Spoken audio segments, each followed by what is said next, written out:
New ইয়র্কের জ্যাকসনের থেকে আপনাদের সঙ্গে আছে আমি খালেদ মহিউদ্দিন। প্রেশার গ্রুপ হিসেবে সুশাসন নিশ্চিতে কাজ করবে এই জায়গা থেকে সংবাদ মাধ্যমকে রাষ্ট্রের চতুর্থ স্তম্ভ হিসেবে ধরা হয়ে থাকে, কিন্তু বাংলাদেশের সাংবাদিকতা চর্চা নিজেই বহুমুখী চাপের মধ্যে থাকে। কখনো স্বৈরাচারের চক্রাঙ্গানি, কখনো মবের ভয়, নানা কিছুর মুখে পড়তে হচ্ছে বাংলাদেশের সংবাদ মাধ্যমকে। সেটি যেন থেকেই যাচ্ছে। এসব নিয়ে কথা বলার জন্য, এই সাংবাদিকতার পরিস্থিতি, পরিবেশ, ভবিষ্যৎ এবং বর্তমান নিয়ে কথা বলার জন্য আজ আমাদের সঙ্গে রয়েছেন আল জাজিরা খ্যাত বাংলাদেশি অনুসন্ধানী সাংবাদিক জনাব জুলকারনাইন সায়ের। তিনি লন্ডন থেকে আমাদের সাথে যুক্ত হচ্ছেন। জনাব জুলকারনাইন সায়ের, আপনাকে অনেক ধন্যবাদ। আপনি আমাদের সাথে যুক্ত হয়েছেন, সেজন্য আমাদের শুভেচ্ছা এবং কৃতজ্ঞতা জানবেন। খালেদ ভাই, আপনি দর্শকদেরকে আসসালামু আলাইকুম। আশা করি আপনারা সবাই ভালো আছেন। আমাদের সাথে আরো থাকছেন জনপ্রিয় টকশো সঞ্চালক, মিডিয়া ব্যক্তিত্ব কাজী জেসিন। জেসিন, আপনি আমাদেরকে সময় দিয়েছেন, সেজন্য আপনিও আমাদের শুভেচ্ছা এবং কৃতজ্ঞতা জানবেন। আপনার সাথে অনেক দিন পরে দেখা হয়ে খুব ভালো লাগলো। আপনি ভালো আছেন নিশ্চয়ই, আমাদের শুভেচ্ছা জানবেন। ধন্যবাদ আপনাকেও ধন্যবাদ। আমরা একটু জুলকারনাইন সায়েরকে দিয়ে একটু শুরু করতে চাই। অবশ্য প্রশ্নটি আপনাদের দুজনের জন্যই। আমি প্রথমে একটু সায়ের, আমি আপনার কাছ থেকে একটু জানতে চাইবো যে বাংলাদেশে, আপনি প্রথমে জেসনকে দিয়ে শুরু করেন। She is a lady, like you should. না, ঠিক আছে, আপনি বলেন। মানে আমরা একটা জেনেরিক কোশ্চেনটা হচ্ছে বাংলাদেশের গণমাধ্যমকে এবং সংবাদপত্রকে আপনার এখন স্বাধীন মনে হয় কিনা? সংবাদ মাধ্যমের মধ্যে কাজ করতে বাংলাদেশের সাংবাদিকদের অসুবিধা হচ্ছে বা কোনো প্রেফারেন্সকে ভয় পেতে হচ্ছে, যদি আমি ভয় শব্দটা ব্যবহার করি, বা আতঙ্কিত থাকতে হচ্ছে, বা কাউকে বেশি খুশি করতে হচ্ছে, এরকমটা মনে হয় কিনা? আমি তুলনা করতে চাই না যে গত 15 বছরে আমরা কেমন ছিলাম, গত 15 বছরে আমরা খুবই খারাপ ছিলাম, এখন আমরা কেমন আছি সেটা যদি আমরা একটু বলি। খালেদ ভাই, আপনাকে ধন্যবাদ। জেসিন, ধন্যবাদ। এখানে একসাথে আমরা এসেছি। আসলে বাংলাদেশের গণমাধ্যমের সংবাদ স্বাধীনতা, গণমাধ্যমের কাজ, সাংবাদিকরা কিভাবে কাজ করছেন, তাদের উপরে কোনো রকমের খড়গহস্ত, কোনো রকমের কন্ট্রোল আছে কিনা, এই জিনিসগুলোকে আমাদেরকে অনেকভাবে ভাগ করতে হবে আর কি। এখানে তো একটা হচ্ছে সরকার পক্ষের একটা চাপ থাকে, মালিক পক্ষের একটা চাপ থাকে, বর্তমানের যে ক্ষেত্র সেখানে বিভিন্ন পার্টি ইনভলভ আছেন, তাদেরকে সেইগুলা থেকেও আপনার চাপের সম্মুখীন হতে হয়। সুতরাং আপনি যে বাংলাদেশের সংবাদ মাধ্যম স্বাধীন আছে অথবা মুক্ত আছে, গণমাধ্যম মুক্ত আছে, এটা আসলে মনে করার কোনো সুযোগ নাই আর কি। আপনি দেখবেন যে আগস্ট থেকে এখন পর্যন্ত অনেক রকমের সংবাদ বাংলাদেশের গণমাধ্যমে এসেছে। বিশেষ করে বিশেষ কিছু পত্রিকা, যেগুলো বিশেষ কিছু শিল্পগোষ্ঠী ওন করে থাকে, তারা এমন চটকদার সব কার্যক্রম করেন যা সাংবাদিকতার মানদণ্ডে আমার মনে হয় না যে কোনোভাবেই উত্তীর্ণ হয় আর কি। আর এছাড়া এই সংবাদপত্রের যেই যেই মিডিয়া হাউসগুলো আছে, এর মধ্যে কিছু তো আপনার এস্টাবলিশ করা হয়েছে নিজেদের উদ্দেশ্য চরিতার্থ করার জন্য। আপনি দেখবেন যে কিছু চ্যানেল আছে, কিছু খবরের কাগজ আছে, যাদের নেপথ্যের ব্যক্তিরা অত্যন্ত বিতর্কিত, এবং এদের কাজ হচ্ছে এক পক্ষ হয়ে আরেক পক্ষকে আক্রমণ করা, ওই পক্ষ এসে আবার এই পক্ষকে আক্রমণ করে। কেউ কেউ আবার কখনো সরকারের সহযোগী হয়ে ওঠে। কেউ যখন দেখে যে সরকার তাদের কথা শুনছে না, তখন গিয়ে আবার তারা সরকারকে আক্রমণ করে। এটা আসলে বেশ জটিল এবং বেশ, আমার কাছে মনে হয় যে the environment is very dirty. বেশ নোংরা একটা এনভায়রনমেন্ট এখানে বিরাজ করছে। মানে আপনি আসলে কম কথাতেও সবগুলো বিষয়ই আপনি মোটামুটি এনেছেন, কিন্তু একটু সহজ করে, মানে কোয়ান্টিফাই করে যদি আমি এখন বলি যে আপনি যদি সংবাদপত্রের স্বাধীনতার সর্বোচ্চ মান যদি হয় 100, এই মুহূর্তে এই সরকার আসার পরে বা 5 আগস্টে শেখ হাসিনা যাওয়ার পরে আপনি এই সংবাদপত্রের স্বাধীনতার মানদণ্ডে এটাকে কত নম্বর দিতে চাইবেন? সংবাদ স্বাধীনতার মানদণ্ডে আসলে এটা খুব টাফ, কারণ আসলে কয়েকটা নিউজ পেপার আছে that we have to tell যে তারা এখনো কাজ করে যাচ্ছে। 2 থেকে 3টার মতো, সর্বোচ্চ 3টার মতো হয়তো আপনার সংবাদ মাধ্যম আছে, চেষ্টা করছে এখনো সঠিক তথ্যটা দেওয়ার জন্য, এবং তাদের স্বাধীনতা আমি বলবো যে কোনো ক্ষেত্রেই 140-এর বেশি নাই। হাসিনার সময় হয়তো যেটা 25 ছিল সেটা এখন 40 হয়েছে। আর অন্য যারা আছে, ধরেন আপনার, ওদের তো আসলে ধরেন স্বাধীনতা ডিপেন্ড করে তাদের মালিক যারা, ওদের মর্জির উপরে। তো ওইটা নিয়ে আসলে মন্তব্য করার কিছু নাই আর কি। ওকে, আমরা আবার আসবো আপনার কাছে স্পেসিফিক প্রশ্ন নিয়ে। আমরা একটু কাজী জেসিন থেকে এই ব্যাপারটা একটু জানতে চাই যে বাংলাদেশের গণমাধ্যম বা সংবাদপত্রকে আপনি আসলে কিভাবে দেখছেন এই পর্যায়ে এসে। ধন্যবাদ স্যারকেও ধন্যবাদ। এই বিষয়টা যে আমরা কথা বলতে পারছি, এটা আমি সাধুবাদ জানাই আপনার উদ্যোগ নেওয়ার জন্য। আসলে আপনি বলেছেন যে আগের কথা বাদ এখন আমরা কেমন আছি সেটাকে জাজ করার জন্য। আগের কথা বাদ দিয়ে আপনি আজকের অবস্থা জাজ করতে পারবেন না, কোনোভাবেই পারবেন না। একটা ভেঙে যাওয়া বাসায় আপনি কেমন করে সাজিয়েছেন, ভুলে যান ভেঙে গেছেন কিনা, এই কথাটা আপনি বলতে পারবেন না। আগে কি মিডিয়া ছিল, গণমাধ্যম ছিল কিনা, সেই প্রশ্নটার উত্তর আমাদের দেখতে হবে। বিগত 15 বছরে যা হয়েছে সেটা কি সাংবাদিকতা হয়েছে কিনা সেটা আমাদের দেখতে হবে, বিরল বিকল্প বাদে।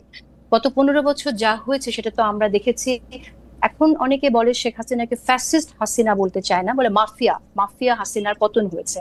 তো মাফিয়া আওয়ামী লীগ বা মাফিয়া হাসিনা যে শাসন 15 বছর করেছে, এই শাসনটা যে করতে পেরেছে, এই জায়গাটায় তাদেরকে এনাবেল করেছে কারা? তারা কিন্তু আপনার এই মিডিয়ায় তাদেরকে সহযোগিতা করেছে 15 বছর শাসন করার জন্য। আমরা তো গণমাধ্যমকে বলি ফোর্থ স্তম্ভ, চতুর্থ স্তম্ভ।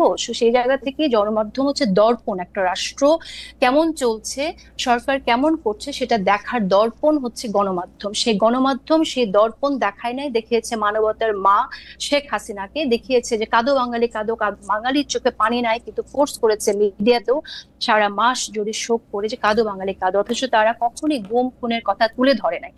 এই যে আড়াল করা, এই আড়াল করার মধ্য দিয়ে মাফিয়া তন্ত্র কায়েমে একরকম সহযোগিতা করেছে এই গণমাধ্যম। সুতরাং আপনি কোনোভাবেই 15 বছরের এই সময়কে বাদ দিয়ে আপনি কি এখন জাজ করা পসিবল না। 15 বছরে যা হয়েছে সেটা সাংবাদিকতা ছিল না, 15 বছর যা ছিল সেটা মিডিয়া ছিল না। এখন যা হচ্ছে, ভঙ্গুর একটা রাষ্ট্র, সম্পূর্ণ ধসে পড়া একটা রাষ্ট্র নতুন করে বিনির্মাণ করার জন্য যে প্রচেষ্টা, সেই প্রচেষ্টাটা আমরা ঠিকভাবে নিতে পারছি কিনা, সরকারের উদ্যোগ কি আমরা সাংবাদিকরা সেটা করতে পারছি কিনা, সেই জায়গাটায় যদি আমরা কথা বলি তখন মনে হয় কথা বলাটা সহজ হয়ে যায়। সেক্ষেত্রে আমি বলবো যে আমার মনে হয় যে আমরা চেষ্টা করছি, কিন্তু অনেক শস্যের মধ্যে ভূত যেহেতু রয়ে গেছে। কারণ আপনি এখানে বীজটা বপন যা হয়ে গেছে, সেই বীজের যে বপন আছে, যে বীজটা বপন আছে সেই বীজেরই চারা তো থাকবে। তো সেরকম একটা অবস্থা আছে। আপনি এখানে ব্যবস্থার যে সিস্টেমের মধ্যে আমরা আছি, সেই সিস্টেম যদি সম্পূর্ণরূপে ভেঙে দেয়া না যায়, সেই সিস্টেম থেকে যদি বের হয়ে আসা না যায়, তাহলে আপনি নতুন করে স্বপ্নের মধ্যে থেকে বলতে পারেন না যে সাংবাদিকরা সম্পূর্ণ স্বাধীন কিনা। সাংবাদিকরা সম্পূর্ণ স্বাধীন হবে কি করে? একটি ঘরের কি আপনার শুধুমাত্র পর্দাটা বদলালে হয়ে যাবে? একটি ঘরের কি শুধু দুয়ারের রংটা বদলালে হয়ে যাবে যে সেই ঘরটা অন্যরকম হয়ে গেল? তা তো না। আপনার ফাংশন করছে কারা, কিভাবে, সেখানে তো কোনো পরিবর্তন আসে নাই। সুতরাং আমরা যদি বলি যে অনেক কিছু পরিবর্তন আমরা আশা করছি, সেটাতে ইউটোপিয়ান চিন্তা হবে বলে আমার কাছে মনে হয়। জেসিন, আপনাকে ধন্যবাদ। আমি আপনার প্রসঙ্গে আসার আগে আমি একজন দর্শকের মন্তব্য একটু পড়তে চাই। আশরাফুল করিম খান, তিনি মন্তব্য করেছেন, অসংখ্যবার একই মন্তব্য তিনি করছেন, সেজন্য তার মন্তব্যটি চোখে পড়ছে। খালেদ ভাই, আপনি যেই টোনে এনসিপির নেতাদের সঙ্গে কথা বলেন, সেই টোনে কি এই দুইজন অতিথির সঙ্গে কথা বলতে পারবেন? আছে সেই হেডম? ঠিক আছে, মানে না, সেটা আমি পারবো না। কারণ হচ্ছে যে মানে দুইজন অতিথি বা দুই ধরনের অতিথি দুই রকম। আমি এবার একটু প্রসঙ্গে আসি জেসিন, আপনার জন্য আমার স্পেসিফিক প্রশ্নটা যেটা ছিল সেইটাও আসলে এরকমই একটা প্রশ্ন। সেটা হচ্ছে যে আপনি বলছেন যে এই যে যারা স্বৈরাচার ছিল, যারা ফেসিস্ট ছিল, তাদেরকে আসলে এনাবল করেছে কারা, মিডিয়া সহযোগিতা করে, মিডিয়া তাদেরকে সরকার কি করেছে সেইটা তারা আসলে দেখায় নাই, দর্পণ হিসাবে তাদের যে কাজ করা দরকার ছিল সেটা তারা করে নাই। কিন্তু মুশকিল হয়েছে তথ্য প্রযুক্তির যুগে আমরা কিন্তু মিডিয়া যে এটা করে নাই, মিডিয়া যে এটা এরকম ফেল করে গেছে, সেই জন্য বাংলাদেশের জনগণ, পাঠক, অডিয়েন্সও মিলিয়ে মিডিয়াকে কিন্তু সাংঘাতিক রকমের হলুদ কার্ড, লাল কার্ড দেখিয়ে গেছে। এবং মিডিয়া কিন্তু বাংলাদেশে ইরেলেভেন্ট একটা জিনিসে পরিণত হয়েছিল শেখ হাসিনার সময়ে। কেউ বাংলাদেশে গণমাধ্যমকে সেই অর্থে আর বিশ্বাস করতে পারে নাই। আমরা বাংলাদেশের মিডিয়াতে শেখ হাসিনার সংবাদ সম্মেলন করা থেকে শুরু করে যা কিছু ছাপা হয়েছে তা নিয়ে হাসাহাসি করতে দেখেছি, ফান করতে দেখেছি, ট্রোল করতে দেখেছি, বিশ্বাস করতে খুব কম লোককেই দেখেছি। বাংলাদেশের মিডিয়া জুলাই আগস্ট মাসেও চরমভাবে শেখ হাসিনাকে সাপোর্ট করে গেলেও তার প্রতি বাংলাদেশের মানুষ আস্থা রাখে না। কিন্তু প্রবলেম হচ্ছে মিডিয়ার এই পরিবর্তনটা, মিডিয়া যা দেখানো দরকার তা যে দেখাবে, তা প্রকাশ করবে, সেই সাহসটা অর্জন করবে, তার জন্যই পুরো বিপ্লবটা হয়েছে। আমার প্রশ্নটা হচ্ছে সেই বিপ্লবটা সফল হয়েছে কিনা, আমরা যা দেখাতে চাই, যাদের প্রশ্ন করতে চাই, সেটা আমরা করতে পারছি কিনা, সেটা ছিল আমার প্রশ্ন।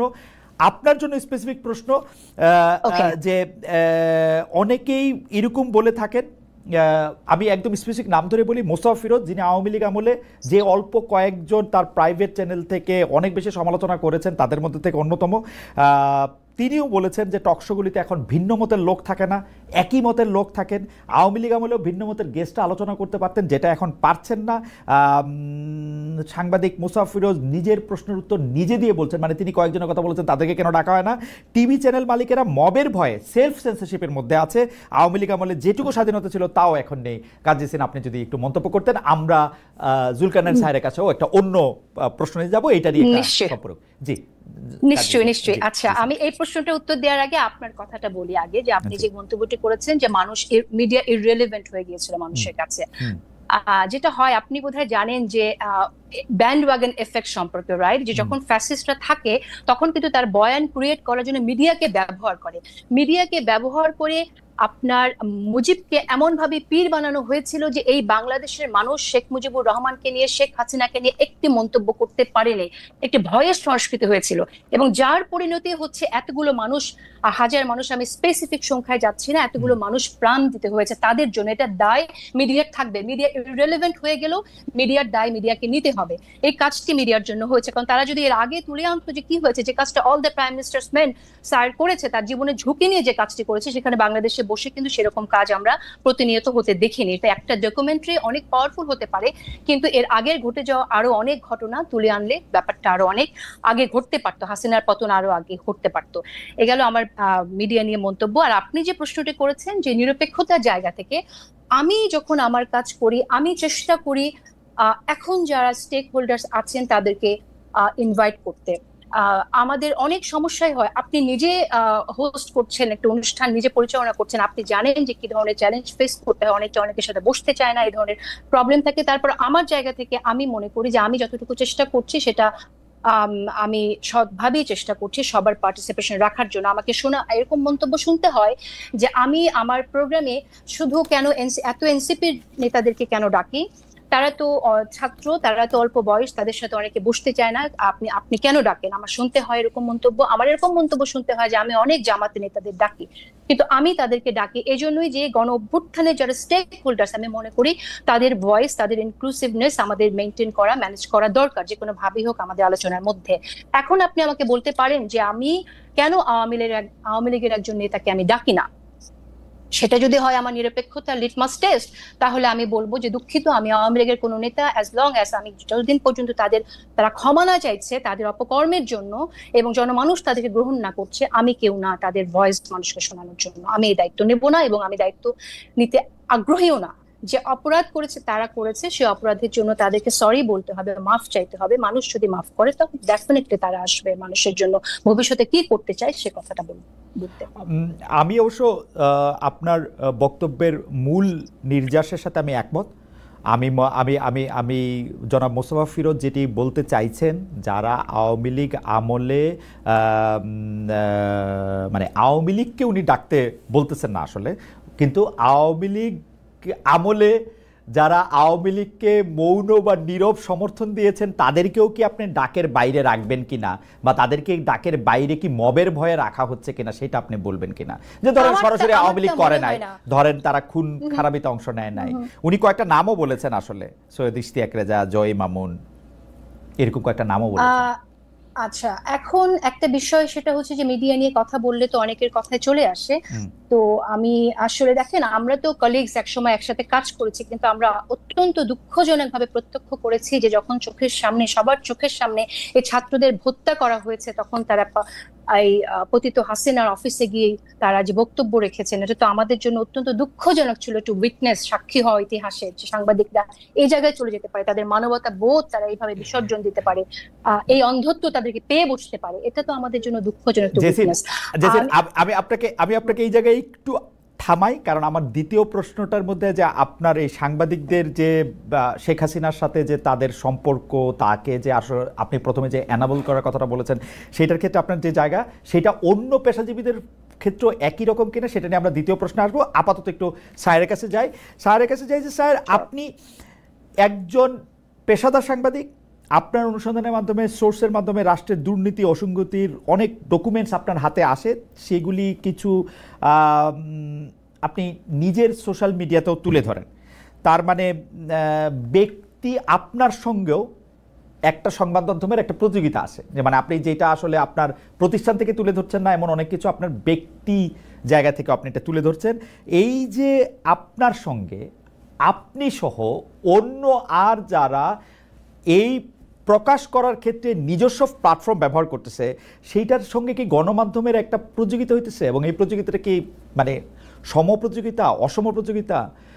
এই প্রতিযোগিতার মধ্যে, কারণ আমি সাংবাদিকতার এতটুকু বুঝি, যা কিছু এডিটেড না তা কিছু জার্নালিজম না। এখন এখন যদি কোনো কিছু মানে এইটা আপনি আসলে কিভাবে আপনি এটা দেখবেন? কারণ অনেক সময় তো এরকমও হইতে পারে, সামনে আমি জাস্ট আরেকটা লাইন বলি, অনেক সময় তো এরকমও হইতে পারে যে আপনি হঠাৎ করে ক ব্যক্তিকে খুব অপছন্দ করতে শুরু করলেন। যদি আপনি ক ব্যক্তিকে অপছন্দ করতে শুরু করেন, তখন দেখা যায় যে ধরেন ক আর খ দুইজনের ব্যাপারেই আপনার কাছে তথ্য আছে, আপনি সিলেক্টিভভাবে শুধু ক এর বিরুদ্ধে রিপোর্টটা আপনি প্রকাশ করলেন। এটা হইতে পারে কিনা বা এটা হচ্ছে কিনা এখন? থ্যাংক ইউ খালিদ ভাই। আমার মনে হয় এটা একটা খুবই গুরুত্বপূর্ণ প্রশ্ন আপনি আমাকে করেছেন, এবং এটা উত্তর দেওয়ার জন্য আপনার থেকে আরো ভালো কোনো মাধ্যম হয়তো আসবে না আমার সামনে, অথবা আই ডোন্ট নো।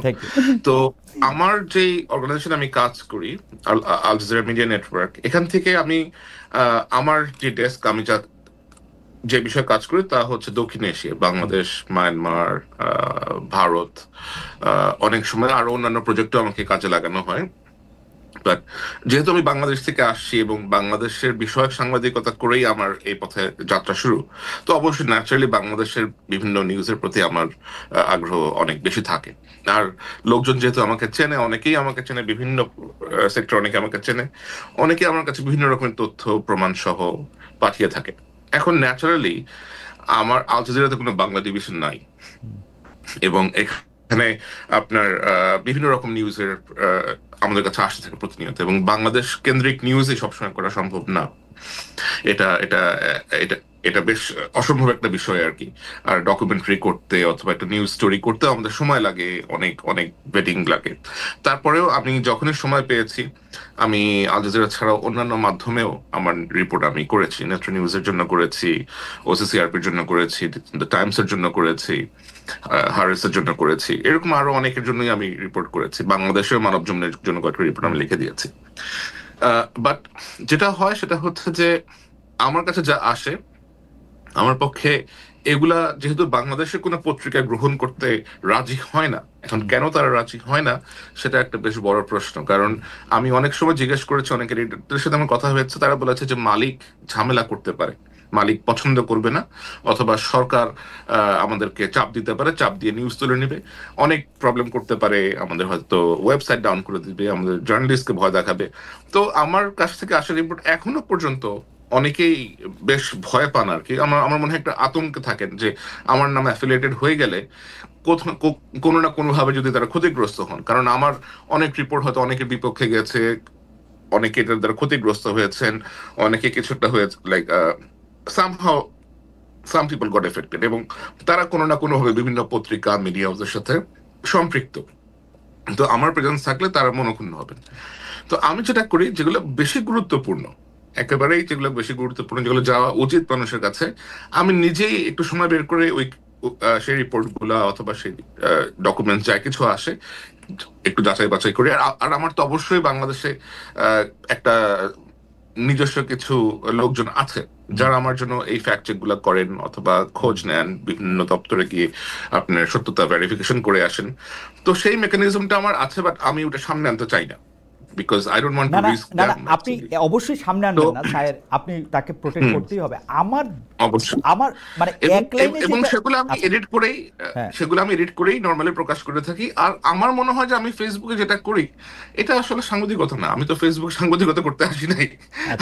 আমার সাংবাদিকতা অন্য জায়গাতে হয়, যেটা আমার কাছে আসে, এটা আমার কাছে চলে আসে তথ্য, এবং আমার মনে হয় যে মানুষের জানা প্রয়োজন, পিপল শুড নো, আমি শেয়ার করে দেই।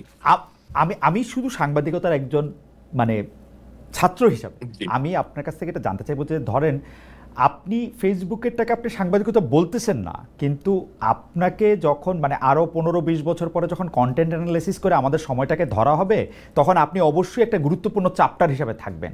তখন আপনার এগুলিকে আসলে কি হিসাবে ধরা হবে? কারণ আমি আপনাকে ঘটনাটাও বলি, তাহলে আপনি বুঝতে পারবেন। আপনি যখন উপদেষ্টা আসিফ মাহমুদ সজীব ভুঁইয়ার এয়ারপোর্ট থেকে বেরিয়ে আসাটার ওই ভিডিও যখন আপনি প্রকাশ করলেন তখন এই উপদেষ্টা কিন্তু প্রশ্ন তুলেছেন যে রাষ্ট্রের গোপন ও বিশেষায়িত স্পর্শকাতর তথ্য অর্থাৎ এয়ারপোর্টের সিসি ক্যামেরার তথ্য যদি আপনার কাছে চলে যায় তার মানে আপনার তো বিভিন্ন জায়গায় বিভিন্ন মানুষজনও আছে এবং সেইটার ক্ষেত্রে আপনি একটা পিক অ্যান্ড চুজ করতেছেন। আসিফ মাহমুদ সজীব ভাইকে আপনি দেখতে পারেন না, এনসিপিকে আপনি অপছন্দ করেন, সেই জন্য এটা সঙ্গে সঙ্গে আপনি দিয়ে দিচ্ছেন। কিন্তু বিএনপির কেউ হইলে, আমি কথার কথা করতেছি, বা জামাতের কেউ হইলে সেইটা আপনি দিতেন না। ব্যাপারটা কি একটা মানে একটা অসম জায়গা তৈরি করতেছে কিনা? ব্যাপারটা মোটেও অসম জায়গা তৈরি করতেছে না, এবং আপনি একটা বেশ মজার একটা একটা একটা একটা চ্যাপ্টার নিয়ে আসছেন। I will go back to the before one, যেটা বলতেছিলাম যে আজ থেকে 15 বছর 20 বছর পরে গেলে যখন এগুলো নিয়ে আলোচনা হবে, if I am alive or not, তখন এগুলো কি হিসেবে গণ্য হবে? তখন এগুলো এই হিসেবে গণ্য হবে যে বাংলাদেশে সাংবাদিকতা করাটা এতটাই ভীতিকর ছিল যে সাংবাদিকরা অমুক সাংবাদিকের জুলকারনাইন সায়ের খানের রিপোর্ট নিত না, এই লোককে বাধ্য হয়ে অনলাইনে রিপোর্ট প্রকাশ করে দিতে হইতো। এটা এডিটেড বলেন, র বলেন, হোয়াট এভার ইট ইজ। তো অবস্থাটা এতটাই একটা ভীতির সিচুয়েশন আমাদের মধ্যে ক্রিয়েট হয়েছিল। আর আমি তো এর আগে ওজন আজিজের যে এয়ারলাইনের ভেতরে থাকা ফুটেজ ক্যাপচার করে নিয়ে আসছিলাম। ইসরায়েলির যে মোসাদের যে আউটপোস্ট হাঙ্গেরি, দুটার মধ্যে ঢুকে গিয়ে মোসাদের যে টেকনিক্যাল ম্যানুয়াল স্পাইওয়ারের, সেটারও ছবি তুলে নিয়ে আসছিলাম। সেগুলো তো স্পর্শকাতর জায়গায় ছিল, এবং সেগুলো তো আমি পাবলিক ইন্টারেস্টের জন্যই করেছি, অনুসন্ধানী সাংবাদিকতার জন্যই করেছি। আসিফের সাথে আমার তো ব্যক্তিগত কোনো দ্বন্দ্ব নাই, আমি ওরা ভালো করে চিনিও না, কখনো কথা হয় নাই। এবং এনসিপির প্রতি আমার কি আছে না আছে, আমার মনে হয় সেটা এনসিপির 2-1টা লিডার খুব ভালো করেই বলতে পারবে। তারা ভালো করেই জানে যে তাদের কোন জিনিস আমার সামনে আসার পরেও আমি তাদেরকে একটা দ্বিতীয় সুযোগ দিয়েছি, এটা তারা জানে। কিন্তু এই দ্বিতীয় সুযোগটা আমি বিএনপি অথবা জামাত হলে দিতাম না, এবং দিই না নর্মালি। সো আমার মনে হয় যে ওরা এখনো বেশ তরুণ বয়সে তরুণ। তারপরে আপনার কোনো বায়াস কারো এগেইনস্টে বা কারো পক্ষে এরকম কোনো বায়াস কোনো বায়াস? আপনি ভুল কাজ করবেন, চুরি করবেন, দুর্নীতি করবেন, ধরা পড়বেন, সামনে আসবে, আমার কাছে আসবে, সেটা আপনার আমি শেয়ার করে দিব। সেটা আপনার সোশ্যাল মিডিয়া পোস্টিং এর ক্ষেত্রে আপনি কোনো বায়াস থেকে কোনো কিছু করতেছেন এরকম আপনার মনে হয় না? না, never I will never do that. আপনি যদি কোনো কিছু একটা অপরাধ পান কোথাও, আপনি আমার কাছে যদি এসে বলেন, এটা যদি কোনো বিশেষ ব্যক্তির বিরুদ্ধে যায়, এতে তো আমার কোনো কিছু যায় আসতেছে না। আমার তো কোনো মাস্টার নাই, তাই না? Like I don't consider anyone as my master or anyone as my boss or anything like that. আচ্ছা, আমি আবার একটু আসবো আপনার কাছে। আপনার ব্যক্তিগত পছন্দ অপছন্দগুলি, বা আপনার সব মানুষেরই ব্যক্তিগত পছন্দ অপছন্দ থাকে, আপনার প্রতি ব্যবহার দিয়েও আপনি আসলে অনেক সময় আলোড়িত হইতে পারেন, সেইটার ক্ষেত্রে আপনি কি করেন সেইটা নিয়ে আমি আরেকটা প্রশ্ন করতে আসবো। আমি একটু জেসিনের কাছে আসি। জেসিন, আপনি সাংবাদিকদের কথা দিয়ে আপনি আসলে শুরু করতেছিলেন, বিগত প্রেক্ষাপট আপনি তুলে ধরেছেন এবং দর্শকরাও আপনার কথা অনেকেই অনেক বেশি পছন্দ করেছেন। আমি যে বিষয়টি শুধু আপনার সামনে আনতে চাই যে বিগত 15 বছরের ফ্যাসিস্ট আমলে খালি তো এইটা হয় নাই যে সাংবাদিকরা এরকম করছে, আপনি অন্য পেশাজীবীদের ক্ষেত্রে যদি আমি বলি, সব ক্ষেত্রে তো এরকম হয়েছে। আমরা আমলাদেরকে দেখছি, আমরা বিচারকদেরকে দেখছি কেউ পায়ে ধরে সালাম করতেছেন, আমলাদেরকে দেখছি যে তারা ধরে নিয়ে আসতে বললে বাইধা নিয়ে আসতেছেন, তারা অতিরিক্ত যেটাকে বলে হচ্ছে মানে যাইছে তাই করতেছেন। ব্যবসায়ীদের ক্ষেত্রে কেউ কেউ কবিতা বলতেছেন, গান বলতেছেন, প্রথম নাকি শেষ কি জানি, কেউ কেউ এরকম বলতেছেন, কার ঘাড়ে কয়টা মাথা যে শেখ হাসিনা ডাক দিলে যাবে না বলতেছেন। তাদের প্রতি তো আপনার এত কষ্ট, এত বিতৃষ্ণা, এত বিরক্তি দেখি না। সাংবাদিকরাই কেন মানে আপনার এত বিরক্তির মূলে তাদেরকেই কেন আপনি এনাবলার বলবেন, যেখানে আমরা দেখতে পাচ্ছিলাম যে তাদের তো এত বড় ক্ষমতা ছিল না। আমি আমি আমি ব্যাপারটা এরকম বলি যে তেলবাজি যে করছে, এবং তেলবাজি করতে করতে যে এইটাকে মোসাহিবির চূড়ান্ত সীমাও যে অতিক্রম করছে, এতেও আমার কোনো আপত্তি নাই। কিন্তু এইটাকে কি ফৌজদারি অপরাধের আওতায় আনার সুযোগ আছে? আমরা কিন্তু দেখতে পাই যে অনেকেই হত্যাকাণ্ডের মামলার আসামি, আমরা কিন্তু অনেকেই দেখতে পাই যে তারা একেবারে অপাঙ্ক্ত এবং অন্য কিছুতে পরিণত হচ্ছে। এটা আমাদের সাংবাদিকতার স্বাধীনতার জন্য বা স্বাধীন সাংবাদিকতার জন্য ভালো হচ্ছে কিনা? জি জি। আচ্ছা, প্রথমত আমরা কথা বলছিলাম গণমাধ্যম নিয়ে, মিডিয়া নিয়ে, যে কারণেই আসলে সাংবাদিকদের মিডিয়া নিয়ে কথা হয়েছে, সাংবাদিকদের ভূমিকা নিয়ে কথা হয়েছে। আর আমলাদের বিষয় নিয়ে তো আমরা অনেকবারই বলেছি, আমি তো আমার অনুষ্ঠানে আমি অনেকবারই আলোচনার এনেছি যে আমলারা যা করেছে, এবং আমরা এরকম শুনি যে বিভিন্ন লেয়ারে আওয়ামী লীগ টেস্ট করে করে তাদেরকে প্রমোশন দেওয়া হয়েছে। আমি একজন উপদেষ্টাকে নাম উল্লেখ না করে জিজ্ঞাসাই করেছিলাম যে সে একই আমাদেরকে নিয়ে তারা নতুন বাংলাদেশ গড়বে কি করে। তো দামোত্তরটা ছিল এরকম যে বদলানো সম্ভব না, কারণ এর পরের যে লেয়ার সেটাও আওয়ামী লীগ, তারপরের লেয়ার সেখানেও আওয়ামী লীগ, এরকম 5টা লেয়ারেও সে চেক করে দেখেছে সবই আওয়ামী লীগের। সো এরকম একটা সিচুয়েশনে সরকার কাজ করছে। ডেফিনেটলি আমরা বারবার বলছি এটা যে সরকারের উচিত যেখানে তদন্ত করা কারা আসলে আওয়ামী লীগের হয়ে কাজ করেছে এবং কাদের বিরুদ্ধে তদন্ত করলে, যাদের বিরুদ্ধে তদন্ত করলে প্রমাণিত হবে তাদের বিরুদ্ধে ব্যবস্থা না, সেটা আমরা বারবারই বলছি এবং বলবো। বিচারের ক্ষেত্রেও তাই। এটা আমরা দেখেছি কিছু পরিবর্তন এসেছে, নতুন বিচারক নিয়োগ করা হয়েছে এবং যারা বিচার ব্যবস্থার দায়িত্বে আছেন, আইন উপদেষ্টা আছেন, অ্যাটর্নি জেনারেল আছেন, তারা এই কাজটা করছেন বলে জানি। আরো ব্যাপকভাবে করা দরকার, কিন্তু যেহেতু আমরা গণমাধ্যম নিয়ে কথা বলছি সেজন্য গণমাধ্যমের বিষয়টি এসেছে। আপনি একটা বললেন যে এটা তো ফৌজদারি অপরাধ না, ফৌজদারি অপরাধ কিনা সেটা আপনি বলতে পারেন না। আপনি নিজে যদিও আইন নিয়ে আপনার বিশেষ জ্ঞান আছে বলে আমি জানি, তারপরও আমি বলছি, কারণ আমরা যদি ইতিহাসের দিকে দেখি তাহলে রুয়ান্ডাতে কি হয়েছে, হুতুরা যে গণহত্যা চালিয়েছে তুৎসিদের উপরে, সেখানে হুতুরা কিন্তু একইভাবে মিডিয়াকে ব্যবহার করছে। বাংলাদেশে যেরকম শেখ হাসিনা সরকার মিডিয়াকে ব্যবহার করেছে যে একটা একটা শিবির ধৈরা জবাই কর, বিএনপি হলেই ছাত্রদল হলেই ধরে জেলে ভর মার।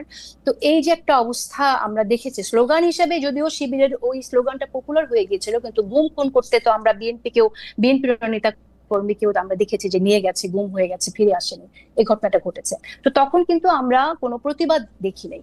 তো সেম যেটা আমি রেফারেন্স দিচ্ছিলাম, রুয়ান্ডাতে কিন্তু একই ঘটনা ঘটলো এবং রুয়ান্ডাতে আপনার হুতুকে কি বলবো সমর্থন যোগানোর জন্য, তাদের প্রোপাগান্ডাকে সমর্থন যোগানোর জন্য সেখানে RTLM নামে একটি রেডিও স্টেশন ছিল। সেই রেডিও স্টেশনের মালিকের কিন্তু মৃত্যুদণ্ড হয়েছিল যে শুধুমাত্র এই প্রোপাগান্ডা ছড়ানোর জন্য। এবং তার ওখানে যে কথাটা বলেছিল যে আমরা শুনতে পেয়েছি সেখান থেকে এরকম বাণী দেয়া হয়েছে সেই রেডিও থেকে, go clean, the grave is not yet fulfilled. হ্যাঁ, মানে কবরটা এখনো ভরে নাই, যাও আরো মারো।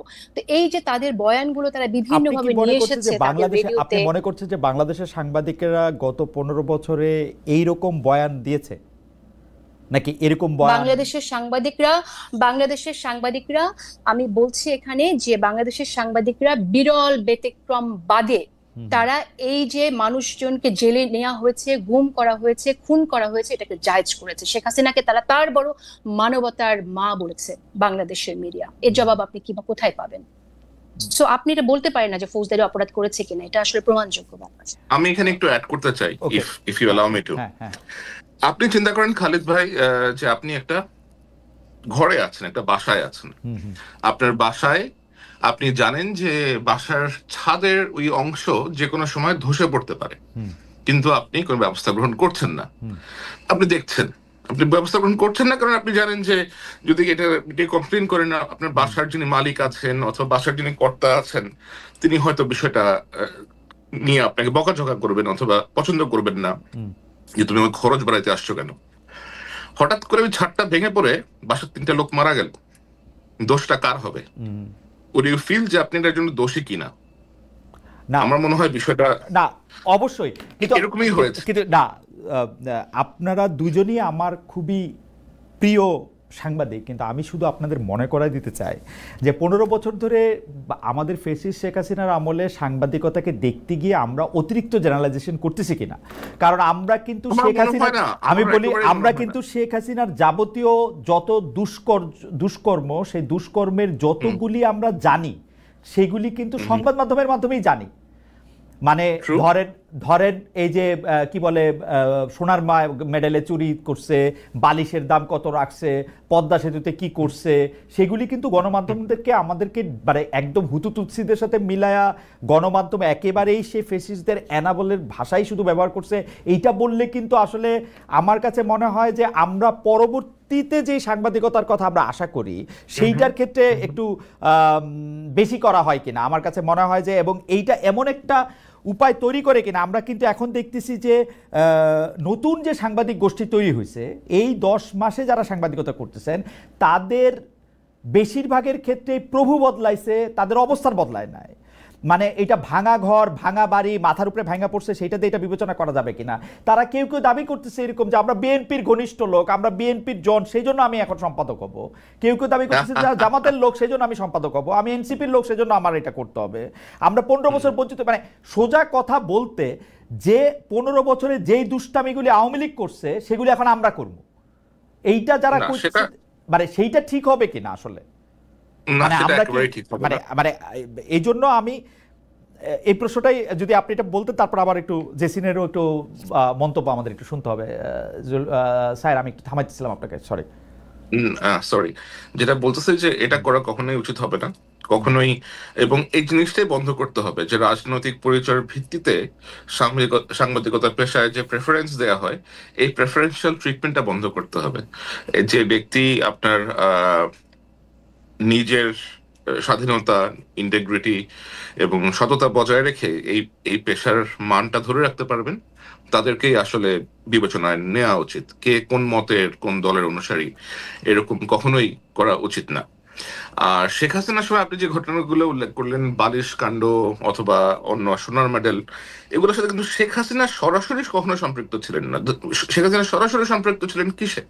ফর এক্সাম্পল, আপনার জেনারেল আজিজের মতো একটা লোককে সেনাপ্রধান বানানোতে আমাদের দেশের সাংবাদিকরা রিপোর্ট করতে পারতো যে ওরকম পৌরসভা ইউনিয়নের চেয়ারম্যানের ভাই মার্ডারার তমিজউদ্দিন, সরি, অথবা মার্ডারার ক খ এরকম জেল থেকে মুক্তি পাইছে, এবং সে এখন স্যার আপনি কিন্তু খেয়াল করলে দেখবেন যে জেনারেল আজিজকে ধরেন বাংলাদেশে সাংবাদিকতা করতে হইলে তো আসলে আপনাকে মানে এরকম একটা দেশ, যে দেশের মধ্যে আপনি তো আসলে যে অভিযুক্ত তার সঙ্গে আপনি কথা বলতে হবে, সেই অভিযুক্তের সঙ্গে আপনি কথা বলতে পারতেছেন, আপনার রিপোর্ট তৈরি হচ্ছে না। কিন্তু আপনি পত্রপত্রিকায় কিন্তু দেখবেন এই জোসেফ হারিসের কথা কিন্তু মানে অসংখ্যবার পত্রপত্রিকা ছাপা হয়েছে। আপনি দেখবেন যে মানে বিভিন্ন ছুতা নাতায় কিন্তু ছাপা হয়েছে। এমনকি আমরা যে জার্মানি থেকে জেনারেল আজিজের ইন্টারভিউ করছি, কতগুলি প্রশ্ন, যেহেতু তার উত্তর প্রশ্ন সবগুলি ভয়ঙ্কর ছিল, তার উত্তর মানে তার 4 বার চাকরি চলে যাওয়া উচিত শুধু এই উত্তর দেওয়ার জন্যই, বা ফৌজদারি অপরাধ হওয়া উচিত, সেগুলি কিন্তু আবার সে ছাপানো হয়েছিল পত্রপত্রিকাগুলিতে। মানে যখনই গণমাধ্যম মিনিমাম সুযোগ পাইছে সেগুলি কিন্তু ব্যবহার করা হয়েছে। শেখ হাসিনার বিরুদ্ধে অভিযোগের ক্ষেত্রে আমি বলে দিই, এস আলমের ঘটনাটাতে শেখ হাসিনা যখন স্টেপ ইন করলো, তখন কিন্তু পত্রপত্রিকাগুলি একটা বড় ভূমিকা পালন করছে শেখ হাসিনার এইটা উন্মোচন করার জন্য। আপনি দেখবেন জুলাই আগস্টের মধ্যে উনি যখন এই ভয়ঙ্কর সিদ্ধান্তগুলি নিতেছে, সবগুলি পত্রপত্রিকা বা বেশিরভাগ পত্রপত্রিকা কিন্তু দাঁড়াইতেছে তার এগেনস্টে, জনমত তৈরি করার জন্যই দাঁড়াইতেছে, যখন সুযোগ পাচ্ছে তখন কিন্তু দাঁড়াইতেছে। এই ডিউ ক্রেডিটটা আমরা দিমু কিনা সেইটার হচ্ছে কথা, মানে নাকি আমরা এখন দেখেন আপনি যে 2014 সালে একটা ইলেকশন হয়েছে, আমাদের 2018 সালে যে একটা ইলেকশন হয়েছে, সেই ইলেকশন করার সময় গণমাধ্যম আসলে কতটা স্ট্রং ভূমিকা রেখেছিল সেটা কিন্তু আমরা দেখি নাই। হ্যাঁ, কিছু যখন একটা আওয়াজ তুলছি, যখন জিনিসটা সামনে চলে আসছে, তাও আমাদের মতো আপনার যারা দেশের বাইরে ছিল এদের হাত ধরে, তখন জিনিসটা নিয়ে আপনার আলাপ আলোচনা করা সহজ, ইজি হয়ে গেছে, because somebody has brought it to the light. But deliberately নিজের থেকে, যেমন ধরেন এসালমের নিয়ে যে এত কাণ্ড হলো, এসালমের মাধ্যমে যে ইসলামী ব্যাংকটা দখল করা হয়েছে রাষ্ট্রীয় আপনার গোয়েন্দা সংস্থা ব্যবহার করে, এটা তো প্রথমে রিপোর্ট করেছে আপনার দ্য ইকোনমিস্ট। এরপরে দেশের কয়েকটা পত্রিকা তাও চেষ্টা করেছে, কিছু জায়গা থেকে নিউজটাকে নামিয়ে নেওয়া হয়েছে। যেমন বিএনপির সালাউদ্দিন সাহেব, ওনাকে দেশের একটি সংস্থার র্যাব নিয়ে গিয়ে তাকে পিক করে আপনার বর্ডার অপর সাইডে গিয়ে ছেড়ে দিয়ে আসছি। একটা পত্রিকা ছাড়া, নিউ এজ ছাড়া, সাংবাদিক মুক্তাদির রশিদ এবং ডেভিড বার্গম্যান ছাড়া, এটা নিয়ে এত এক্সটেন্সিভ রিপোর্ট আর কেউ করতে পারে নাই। ডেভিড বার্গম্যানের পক্ষে বাংলাদেশে থাকা পসিবল হয় না, মুক্তাদির রশিদকেও বিভিন্ন জায়গাতে ডেকে ডেকে নিয়ে গিয়ে হেনস্থা করা হয়েছে। সুতরাং আপনি যদি বলেন যে সবাই রাইট কাজটা করছে, সবাই আসলে কাজটা করে না। আপনি আরেকটা জিনিস খালেদ বের চিন্তা করেন যে আমাদের দেশের পপুলেশন হচ্ছে 180 কোটি। 180 কোটি দেশের জনসংখ্যার মধ্যে থেকে 180 মিলিয়ন, লাইক 18 কোটি। 18 কোটি মানুষের মধ্যে আপনি দেখবেন যে আপনি হাতে গুনতে পারবেন অ্যাকচুয়ালি 20 থেকে 25টার মতো হয়তো সাংবাদিক আছে যারা গত 15 বছরে এক এক্সাক্ট কাজটা করার চেষ্টা করেছে, সামহাও দেশে থেকে হোক, দেশে বাইরে থেকে হোক। এই যে হাজার হাজার সাংবাদিক রেজিস্টার্ড আছে আপনার, এই ইউনিয়ন, ডিআরইউ বলেন, কত কমপক্ষে 100টার মতো ইউনিয়ন আছে, এরা কি কাজটা করছে সংঘবদ্ধভাবে? এডিটরস গিল্ড বলেন, এডিটরস এই বলেন, প্রতিটা সংগঠন আমরা এটা একদম মুখস্থ বলতে পারি যে এবারে যারা সংগঠন করে করছে, তাদের প্রধান কাজই ছিল সরকার প্রধানকে আসলে, যেটিকে আমরা তেলবাজি বলতেছি, ওইখানে গিয়ে আপনি মা, আপনি বাবা, আপনি আমাদের সব, আপনি আমাদের সোনামণি, এগুলা কি সাংবাদিকদের ভাষা হওয়া উচিত? না, একেবারে উচিত না, একেবারে উচিত না। আমি এই ব্যাপারে আপনার সাথে শতভাগ একমত। আমি একটু কাজী জেসির এবং মন্তব্য, এই ফোরামগুলো যদি স্ট্রং হইতো, এই ফোরামগুলোর যদি একটা শক্ত পদক্ষেপ নিত, তাহলে তো আর এরকম হতো না। ফোরামগুলো যদি সাংবাদিকদের মধ্যে সাহসী সঞ্চার করার চেষ্টা করতো, রাইট, তাহলে তো আর নিশ্চয়ই এমন হতো না। আপনি ডিজিটাল সিকিউরিটি কেস দিতে পারেন একটা সাংবাদিকের নামে, আপনি 1000 সাংবাদিকের নামে দিতে পারবেন ডিজিটাল সিকিউরিটি কেস একসাথে, সেটা তো আপনি করতে পারবেন। আচ্ছা, এটাতে একটু কাজী জেসির মন্তব্য একটু শুনি। আমাকে যদি মনে হইতে থাকে, আমি একটু মাঝখানে বলে দিই, মানে দর্শকরা তো এত দ্রুত অনেক সময় সিদ্ধান্ত চলে আসে না, এবং বিভিন্ন জায়গা থেকে কেটে কেটে এটার মধ্যে বলেন। আমার কিন্তু মনে হয় গত 15 বছরে আমরা সবচেয়ে বেশি যে জায়গায় ফেল করছি সেই জায়গাটার নাম সাংবাদিকতা। সাংবাদিকদেরকে যদি আমি পরীক্ষার খাতা দেখতে নাম্বার দিতাম, আমি 10-এ অন্য সাবজেক্টে নাম্বার কেটে দিতাম, মানে শূন্য তো দিতামই। আমার স্যার যেমন আমি অঙ্ক কম পারতাম বলে সেটাতে তো শূন্য দিত, ইংরেজি থেকেও 2 নাম্বার কেটে দিত, ওরকম অন্য জায়গা থেকেও আমি 2 নাম্বার কেটে দিতাম।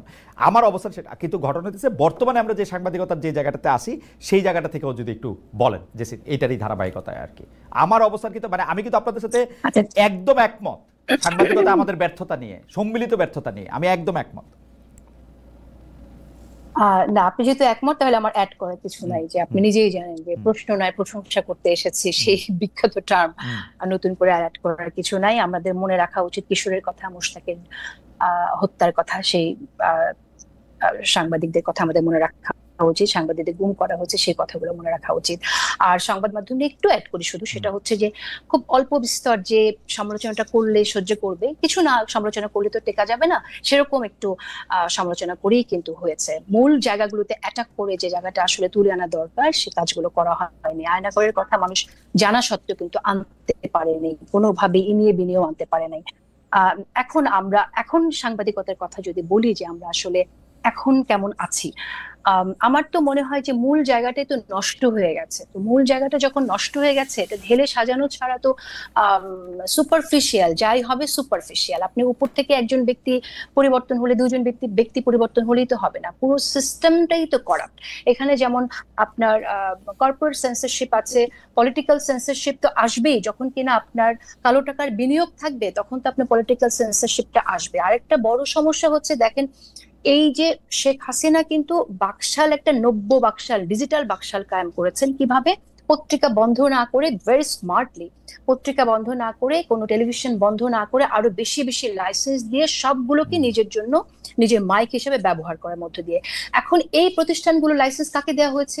নিজেদের লোককে, যারা তার বিশ্বস্ত ব্যবসায়ী, যাদের সাথে ব্যবসায়িক লেনদেন আছে, বা মন্ত্রীর ভাই, তাদেরকে দেওয়া হয়েছে। এখন তো তাদের কাছে এই চ্যানেলগুলো আছে, তো এই চ্যানেলের কাছ থেকে আপনি কি পাবেন, কি আশা করবেন? এখন তারা যাই করবে, তাদের তো নিজেদের পাপেই এখন যা দেবে সেটা তো আপনি নিষ্ঠাবান সাংবাদিকতা আশা করবেন না। সিদ্ধান্তগুলো তো আসবে আপনার নিজেদের ভুল থেকে, আতঙ্ক থেকে, ভয় সেখানে থাকবেই। সুতরাং আমার মনে হয় যে এটা যদি আমরা বলি যে এইটা একটু আপনি এটা একটু আপনি ইলাবোরেট করবেন কিনা, কারণ এই জিনিসটা আমরা শুরু হয়েছে দেখছি যে বিএনপির আমল থেকে, মানে বিএনপির আমল থেকে না বললে, যখন আসলে মানে 21 টিভি লাইসেন্স দেওয়া হলো, তারপরে যখন চ্যানেল আই লাইসেন্স দেওয়া হলো, এগুলি আওয়ামী লীগের আমলে দেওয়া হয়েছে। তারপরে যখন বিএনপি আসলো, বিএনপি কিন্তু পরপর বেশ কয়েকটা টিভি লাইসেন্স তাদের দলের লোকদেরকেই দিছে, একদম যারা তাদের ব্যান্ড ওয়াগন বাজাবে খুব সুন্দর করে তাদেরকেই দিছে।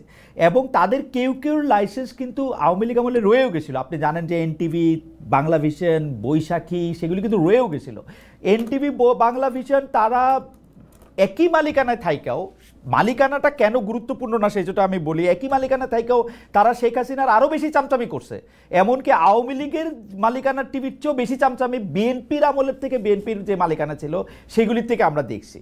তো এইটারও আপনি আসলে এটা কেমনে দেখেন? মানে মালিকানা তো আসলে এখানে বিষয় না, এখানে হচ্ছে ক্ষমতা। জি বলেন। মালিকানাটা বিষয় না, কিন্তু মালিকানাটাও আবার বিষয়। কারণ হচ্ছে যে আপনার যখন এখানে একজন ব্যবসায়ী কালো টাকা নিয়ে আসবে তার ব্যবসা রক্ষা করার জন্য, সে তো তখন মিডিয়াটা তার ব্যবসা হিসেবে ব্যবহার করবে না, সে তো এটাকে অস্ত্র, ওয়েপন হিসেবে ব্যবহার করবে।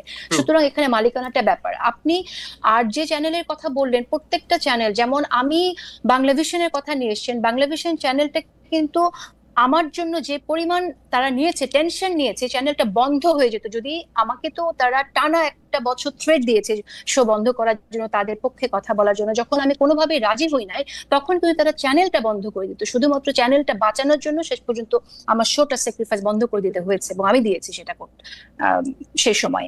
সুতরাং এরপরে তারা টিকে থাকার জন্য কি করেছে, আমি আমি এত মানে সূক্ষ্মভাবে অবজার্ভ করিনি তখন কি করেছে, কিন্তু ডেফিনেটলি প্রতিবাদ করা উচিত ছিল। আমি আবারও বলবো যে একজন প্রতিবাদ করলেই আসলে, এক জায়গা থেকে প্রতিবাদ করলেই হয়, শুরু হয়ে যায়। কারণ সবাই যদি একই জায়গায় যেতে থাকে তখন কিন্তু মানুষ মানে আমার কাছে শাসকরা আর ওই কাজটা করতে পারে না, ঐক্যবদ্ধ হয়ে থাকা। আমার মনে হয় যে আপনার বক্তব্যের সাথে আমি একমত, কিন্তু আমার অভিজ্ঞতাটা যেহেতু একটু আলাদা, সেজন্য আমি বলি যে আমি এরকম শুনতাম যে ডিজিএফআই উমুককে নিতে মানা করছে। আমি নাম ধরে বলি কারণ এগুলো সব ইউটিউবে আছে, যে আসিফ নজরুলকে নিতে মানা করছে, সায়ন্তকে নিতে মানা করছে। আমি যেইটা শুনতাম মানা করছে, বাজারে গিয়া ওই লোককেই আমি নিতাম, ওই লোককে আমার অনুষ্ঠানে ডাকতাম, ওইখানেই তার সাথে আমি কথা বলতাম। আমি জীবনে কোনোদিন ডিজিএফআই আমাকে কোনো ফোন করে নাই, জীবনে কোনোদিন। আমাকে কোনোদিন আমার কোনো মালিক আমাকে জীবনে কোনোদিন বলে নাই যে তুমি এই অনুষ্ঠানগুলিতে ইউটিউবে আসে, আমারে কোনোদিন বলে নাই যে এইটা তুমি করতে পারবা না। সো আমি এটা না মানে এইটা আমি মানে আমি কি বলবো, আপনার তাহলে শক্তি অনেক বেশি ছিল সেই তুলনায়। আমি হয়তো অনেক দুর্বল। আমি জানি না, আমি একজনকে মানে আমি নিশ্চয়ই আমি দুর্বল ছিলাম। কারণ হচ্ছে আমি একটু বলি এখানে, সেটা হচ্ছে আমার যখন কোনো কাজ নাই, আমি মাসের পর মাস, বছরের পর বছর এখানে যাই সেখানে যাই আমাকে একটা কাজ দেওয়ার জন্য, তখন আমি একজনকে বলেছিলাম যে সে তো বলতে পারে, আমি একটু বললে তাদের সমস্যা কি। তখন বলেছে তার শক্তি অন্য জায়গায়। এই কথাটা কিন্তু আমি শুনেছিলাম, আমি নাম উল্লেখ করছি না। সুতরাং আমি বলছি আমি জানি না আমার শক্তি বলতে আমি এটা বুঝি যে আমার কোনোদিনই কোনো সরকারের কাছে গিয়ে চা কফি খাইতে হয় নাই, আমারে কোনোদিন ডিজিএফআই ইফতারে গিয়ে বসে থাকতে হয় নাই। আমার শক্তির জায়গা আমি বুঝি যে আমার একটা থানার ওসি বদলানোর ক্ষমতা ছিল না, ওইটাই আমার শক্তি। দ্যাটস ওয়াই আমি কোনোদিন যেহেতু পাওয়ারফুল ছিলাম না, সেহেতু আমি কোনোদিন পাওয়ারহীন হই নাই আর কি, এইটা আমি বুঝি। ওসি বদলানোর শক্তি ছিল কিনা সেই জায়গাটায় আমি প্রেস ক্লাবে গেলে এই গল্প শুনতাম যে মানে সাংবাদিকরা ফোন করলে নাকি ওসি বদলায় যায়। আমি প্রেস ক্লাবে গেলে আমিও শুনেছি কিন্তু সেই প্র্যাকটিসটা কোনোদিন আমিও করিনি, কখনোই না। সো ওটা বলতে চাইছি না। আমি বলতে চাই যেটা, যে সত্যতার সাথে যদি সাংবাদিকতা কেউ করতে চায় তাহলে সে করতেই পারে, কিন্তু তার পাশে মানুষকে থাকতে হয়, প্রতিষ্ঠানকেও থাকতে হয়। সেটা আমি সেই জায়গা থেকে প্রতিষ্ঠানে থাকাটা খুব জরুরি, সেটা খুবই জরুরি। এবং প্রতিষ্ঠানের যদি মালিক হয় আরো পাওয়ারফুল, তখন তার শক্তিটা হয়ে যায় আরো বেশি। হয়তো সেটা আমার ছিল না, সেজন্য আমি হয়তো পারি না। আমি যে টেলিভিশনে কাজ করতাম সেই টেলিভিশনের মালিক ছিলেন সালমান এফ রহমান। সেজন্য আপনার পাওয়ার অনেক বেশি ছিল। আমি সালমান এফ রহমান, আপনাদের মনে আছে 2018 সালে তিনি একজন ফরেস্ট কুকসন বোধহয় একজন জরিপকারী আমেরিকান একজনকে ডেকে এনে তিনি একটা জরিপ করালেন, যেখানে দেখা গেল আওয়ামী লীগের সাংঘাতিক ভালো সম্ভাবনা, 200 নাকি 250 আসন পাবে 2018 ইলেকশনে। আমি ফরেস্ট কুকসনকে ডাইকে আমার টেলিভিশনে কিন্তু জিজ্ঞেস করতেছিলাম যে আপনি যে সালমান এফ রহমানের টাকা নিয়ে এটা করলেন, এটা যে একটা কনফ্লিক্ট অফ ইন্টারেস্ট হয়েছে, কারণ উনি এখন ইলেকশন করতেছেন, এটা কি আপনি বোঝেন? That I could do. এখন খালেদ ভাই, now I will have to step in. আমি তো শুনলাম এতক্ষণ সালমান এফ রহমান কে actually, what he does. Okay, তার কাজটা কি? He is a power broker. He does behind the scene many activities which suggest that he has very deep entrenched connection with deep state. তার কাজই হচ্ছে এগুলা করা। সে সামনে একটা কাজ করবে, পিছনে আরেকটা কাজ করবে, আর আপনাকে যে সে ফ্রিডমটা দিয়েছে সেটা দিয়ে সে বলবে যে আমি তো প্রেস ফ্রিডম এনশিওর করেছি, দেখো আমার টিভিতেও নিয়ে যাওয়া হয়। এগুলা হচ্ছে সব তার। এটা নিয়ে আমি দ্বিমত করব না, কারণ উনি যখন এমপি হয়েছেন, কিভাবে বিএনপি নেতার মেয়েকে বিয়ে করে, কেন করে তারা, এই যে আমি আপনাকে দেখতে পারি না, আমরা সম্পর্ক করতেছি কি আপনার অপোজিশন পার্টির সাথে, so that you can have access to everywhere. এবং এইভাবে কিন্তু এই ব্যক্তিগুলো এইভাবে এই কার্ডগুলো খেলে আসছে বছরের পর বছর। আপনাকে তারা সুযোগ দিয়েছে ইন্ডিপেন্ডেন্ট টেলিভিশনে, আপনাকে জীবনেও লাইক ওরা কল করবে না। কিন্তু আমারও মনে হয়েছে 2018 সালে উনি যখন এমপি হলেন, সরকারের শেখ হাসিনার যখন উনি সরাসরি পদে যোগ করলেন, তারপরে কিন্তু আমি আর ইন্ডিপেন্ডেন্ট টেলিভিশনে থাকলাম না। আমার কিন্তু থাকারই কথা ছিল এখানে, আমি থাকলাম না, কারণ তারপরেরটা আমি আর জানি না। মানে পোল করেছি, সেইটা নিয়ে একটু আপনাদের মন্তব্য শুনতে চাই। আমি প্রশ্নটা একটু সাজাই, তার আগে একটু বলে রাখি, আমাদের অনেক দর্শক প্রশ্ন করেছেন যে আপনি কাজী জেসিনকে প্রশ্ন করলেন যে তিনি আওয়ামী লীগের নেতাদের নেন বা নেন না কিনা। আমাকে এই প্রশ্ন করলে কি হবে? আমি আওয়ামী লীগের নেতাদের নিতে চাই, শেখ হাসিনাকে, ওবায়দুল কাদেরকে এবং আওয়ামী লীগের প্রেসিডিয়ামের যারা সদস্য আছেন বা সর্বশেষ যারা সদস্য ছিলেন তাদের কাউকে, অন্য কারোর সাথে আমার কথা বলার আগ্রহ নাই। যারা নীতি নির্ধারক আছেন তারা কিভাবে কি করলেন, কেমনে দেশ চালালেন, কেমনে গুলি করলেন, কেমনে পালাইলেন, সেগুলি আমি তাদের জানতেই চাই। যদি তারা আসতে চান আমি সবসময় তাদেরকে নিতে চাই এবং তাদেরকে প্রশ্নও করতে চাই। কাজী জেসিন, আমি আপনার কাছে যে প্রশ্নটি করতে চাই সেটি হচ্ছে যে এনসিপি নেতা হাসনাত আবদুল্লাহকে মানে মিডিয়া হাউসের কথা বলে যে কথা বলেছেন, মানে যেটাকে অনেকটা হুঁশিয়ারি বলে মনে হইতেছে, এর প্রতিবাদ করেছেন আবার দেশের প্রধান প্রধান সাংবাদিক সংগঠনগুলো। যদিও আমি সায়েরের বক্তব্যের সাথে সম্পূর্ণ একমত, সাংবাদিক সংগঠনগুলি নিয়ে আমার খুব বেশি উচ্চাসা নাই। এইটা কিন্তু সাংবাদিকতার নামে, মানে আমি যে জায়গাটাতে আপনাদের দুজনেরই ডিস্ট্রাকশন করতে চাই, সাংবাদিকতার নামে যে সময় আবার অপতথ্য ছড়ানো হইতেছে সেইটা তো আমরা অবশ্যই কন্ডেম করব, কিন্তু আমরা যখন এটা জবাব দিতে গিয়ে দেখলাম যে আরো কয়েকটা বানোয়াট ফটো কার্ড আবার এনসিপির নেতারা আবার এটাকে ক্যারি করলেন, হুমকি দিলেন, সেইটা কিরকম ভাবে দেখা হচ্ছে। আমি একটু সায়েরকে বলি, সায়ের থেকে শুনি, তারপর আপনার কাছ থেকে শুনবো জেসিন। হ্যাঁ, আমি একটু সায়ের থেকে শুনি যে এইটাকে আসলে এই ব্যাপারগুলিকে আপনি আসলে স্বাধীন সাংবাদিকতার কোন জায়গাগুলিতে আপনি দেখেন? যারা এই ধরনের বানোয়াট তথ্য প্রচার করে থাকে অথবা উদ্দেশ্য মানে একটা পাল্টাপাল্টি আয়োজন আর কি, ফটো কার্ড এই সেই তথ্য প্রচার করে থাকে, এটা তো এবং আপনি কমপ্লেন আসার পরে তারা এটাকে আবার উইথড্র করে নেয়। আমার মনে হয় এটা একজনের চরিত্র অথবা একজনের পার্সোনালিটি অথবা তার যেই কাজ, সেই কাজে একরকমের কালিমা অর্পণ করার একটা চেষ্টা আর কি, যে একটা কালিমা লেপন করার চেষ্টা করা হয়, পরে সত্যটা বের হয়ে আসে, তারপরে তারা নিউজগুলো উইথড্র করে নেয়। এবং এই ধরনের কাজ, এই ধরনের ফটো কার্ড, এই ধরনের উদ্দেশ্য প্রণোদিত ফটো কার্ড, যেমন কিছুদিন আগে দেখলাম আমি যে লিখেছে সার্জিসের বন্ধুর বাসায় 3 বস্তা টাকা পাওয়া গেছে। You go inside the story, it is totally different. এবং আমি দেখলাম যে প্রায় এ ধরনের প্রায় হেডলাইন আসে যেগুলো অত্যন্ত মিসলিডিং, ক্লিক বাই টাইপের আপনার হেডলাইন। যেমন সেদিন দেখলাম যে শেখ খালেদা জিয়া এবং তারেক রহমানের জন্য বিশাল বড় সিংহাসনের মতো আসন বানানো হচ্ছে, এটা রিপোর্টটা করেছে প্রথম আলো। তো আমি রিপোর্টের ভেতরে গিয়ে দেখলাম যে এটা কি বিএনপি থেকে করতেছে। আমি দেখলাম যে কোথাকার টেকনাফের ভেতরে কোন এক ইউনিয়নের কোন এক গ্রামের মধ্যে বসে এক বিএনপি নেতা, তার মনে খায়াস হয়েছে যে সে তার পার্টির লিডারদের জন্য এগুলা বানাবে। But the way the headline is created is intended to like create a very distorted narrative যে আচ্ছা বিএনপির লোক তো এখন ক্ষমতাতেই আসে, এখন বসে বসে এরকম করে চেয়ার বানাইতেছে। আবার আপনি দেখেন যে বেগম খালেদা জিয়াকে যখন তার বাড়ি থেকে উচ্ছেদ করা হয়েছে, ক্যান্টনমেন্টের বাড়ি থেকে, আপনাকে বলেন তো বাংলাদেশের কতগুলা পত্রিকার সম্পাদকরা এটা নিয়ে সম্পাদকীয় লিখেছেন অথবা কোন রকমের অপেড ছাড়তে অথবা ফলো করে এটা নিয়ে আপনি রিপোর্ট করেছেন। ওই যে এই বৃদ্ধ মহিলার যে সাফারিং ছিল, কালকে পলক নিয়ে গিয়ে আদালতে নাকি কাঁদছে, এটা নিয়ে সবাই রিপোর্ট করছে, পলক আদালতে গিয়ে কাঁদতেছে। তো সে কাঁদতেছে কেন আদালতে গিয়ে? সে কাঁদার মতো কাজ করছে কেন? না, আপনার কাছে কি মনে হয় না যে পলক যে আদালতে গিয়ে কাঁদতেছে, এটা যখন সাংবাদিকরা রিপোর্ট করতেছে বা গণমাধ্যমে গুরুত্ব দিয়ে ছাপা হইতেছে, সেটা এই কারণে যে দেখো খুনি ফ্যাসিস্টদের এখনকার অবস্থা দেখো, এটা বোঝানোর জন্য? এটা তো তারা খুশি করার জন্য না মনে হয় আমার। আমি পড়ে তো এটাই মনে হইলো, আমার পড়ে তো এটাই মনে হইলো যে মানে পলকের কি দুরবস্থা, এটা দেখো যে এই হয় এই হয়। তাহলে লাভটা হইলো কি? একটা হচ্ছে ফ্যাসিস্টের ভয়ে আপনি নতজন হইয়া তখন একজনের একটা বয়স্ক মহিলার কষ্টের কথাটা তুলতে পারলেন না, আর এখন ফ্যাসিস্ট কেন সাফার করতেছে এটারে আপনি ফলো করে দিতেছেন। আবার এটাকে কেউ কেন না, মানে এই হয় মানে দুষ্টের ক্ষয় শিষ্টের জয়, এটা দেখানোর জন্য। সেটা তো কেউ লিখে না। এই যে আপনি যে কথাটা এখন বললেন দুষ্টের ক্ষয় শিষ্টের জয়, কেউ কিন্তু এই শিরোনামটা করে নাই। বলছে যে আদালতে দাঁড়িয়ে অপলক কাঁদলেন পলক। আরে ভাই তুই এটা লেখ যে পাপের ফসল এখন সে ভোগ করতেছে, এটা কিন্তু কেউ লেখে নাই। লিখে কিন্তু আমি কিন্তু পড়ি যে ভিতরে টোনটা এটাই থাকে যে এক সময়ের প্রতাপশালী এইসব শব্দ ব্যবহার করে, মাঝখানে ব্যবহার করে, ইন্টারনেট বন্ধ করে দিছিল, এগুলি ব্যবহার করে, আমি দেখছি করে। এক্স্যাক্টলি। আরেকটা হচ্ছে যে ইন্টারনেট যে বন্ধ করছে, ইন্টারনেটটা অ্যাকচুয়ালি কি বন্ধ করছে? ইন্টারনেট কি পলক সাহেব নিজের থেকে ইন্টেনশনালি বন্ধ করছে? তারা তো কেউ অর্ডার দিচ্ছে। তো তার নামটা আসে না কেন, যে শেখ হাসিনা যে অর্ডার দিছে?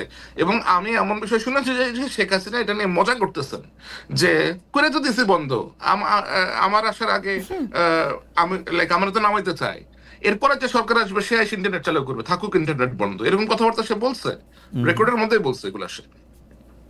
ওকে, আমি আমি আমি একটু কাজিয়াসিনের কাছে যাই, যে এই যে পাল্টাপাল্টি ফটো কাট করা, ফটো কাটগুলির আবার শেয়ার করা, এই অপতথ্য দিয়ে অপতথ্য মোকাবেলা করার চেষ্টা করা, সেটাকে আপনি কিরকম দেখেন? আর দর্শকরা আপনার কাছে একটু প্রশ্ন করেছেন যে খালেদা, আপনি 10-10 দিয়েছেন, কাজী জেসিন আসলে এখনকার সাংবাদিকতাকে কত নম্বর দিবেন এটা তার কাছে জিজ্ঞেস করবেন, আমার কাছেও জানতে চাইছেন। আমি এখন 1-2 দিতে পারি।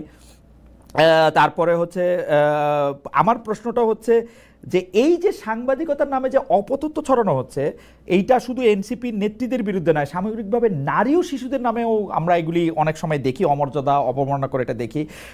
এই অপসাংবাদিকতা প্রতিরোধে কি সাংবাদিক সংগঠন বা সাংবাদিক নেতাদের আমরা সোচ্চার দেখি না কেন? এইটার কারণ কি? মানে এই সরকারের সময় আইসাও, আর এই অপতথ্য দিয়ে অপতথ্য মোকাবেলাকে আপনি কিভাবে দেখেন? না, অপতথ্য দিয়ে তো অপতথ্য মোকাবেলা করা যায় না। অপতথ্য তো একটা মানে কোনোভাবে অ্যাকসেপ্টেবল না। সে অপতথ্যকে আবার মোকাবেলা করার জন্য আপনি যখন অপতথ্যকেই ব্যবহার করেন, তখন তো আসলে অপতথ্যেরই জয় হয়ে যাচ্ছে। এটা অ্যাবসলিউটলি আনঅ্যাকসেপ্টেবল। আর আমার মনে হয় যে এখানে আসলে সংবাদ মাধ্যমের ক্ষেত্রে আমি বলবো যে ইউনিয়নে যারা আছেন তাদের আসলে ঐক্যের প্রয়োজন, মানে ঐক্যবদ্ধভাবে কাজ করা প্রয়োজন, যেটা আমার মনে হয় যে এখন আগের চেয়ে একটু হলে দেখা গেলেও তাদের আরো ভাবা উচিত যে গণমাধ্যমে যারা কাজ করছে তাদের সততার সাথে কাজ করার জন্য কি ধরনের এনভায়রনমেন্ট করা দরকার। কারণ গণমাধ্যমে আমরা দেখছি যে বিভিন্ন প্রতিষ্ঠানে বিভিন্ন রকম অবস্থা। আসলে কোনো কোনো প্রতিষ্ঠানে এতই সাংবাদিকরা আছে যারা বিভিন্ন সময় আওয়ামী লীগের অনেকের কাছে সুবিধা নিয়েছে এবং আওয়ামী লীগের পারপাস সার্ভ করেছে, তারা একরকম আতঙ্কের মধ্যে আছে। একটা মানুষ যখন আতঙ্কের মধ্যে থাকবে, তখন এরকম একটা কাজ সে কিভাবে সততার সাথে যে কাজটা করতে হয়, নিষ্ঠার সাথে যে কাজটা করতে হয়, সে কিভাবে করবে? সেটা তো প্রবলেমেটিকই হবে। তো ওই জায়গা থেকে আমার মনে হয় যে তাদের এনভায়রনমেন্টটা ক্রিয়েট করা দরকার। যারা আসলে আওয়ামী লীগের সাথে একসময় ছিল, তারা যদি অনুতপ্ত হয়ে থাকে এবং তারা যদি আসলে সৎ সাংবাদিকতা করতে হয়, তাদেরও এক ধরনের ট্রেনিং এর মধ্যে দিয়ে যাওয়া আমার মনে হয় নেওয়া প্রয়োজন নতুন করে। সুতরাং সেই জিনিসটা না করে আপনার যে আমি আবারও বলছিলাম, সুপারফিশিয়াল কোনো কিছু হলে সেই প্রবলেমটা অবশ্যই থাকবে আর কি। আর এই যে যে প্রসঙ্গটা আপনি আনলেন, স্যারও বললো যে সার্জিসের বাসায় কার্ড পাওয়া গেছে, টাকা পাওয়া গেছে, এরকম একটা কার্ড দেখলাম আমরা।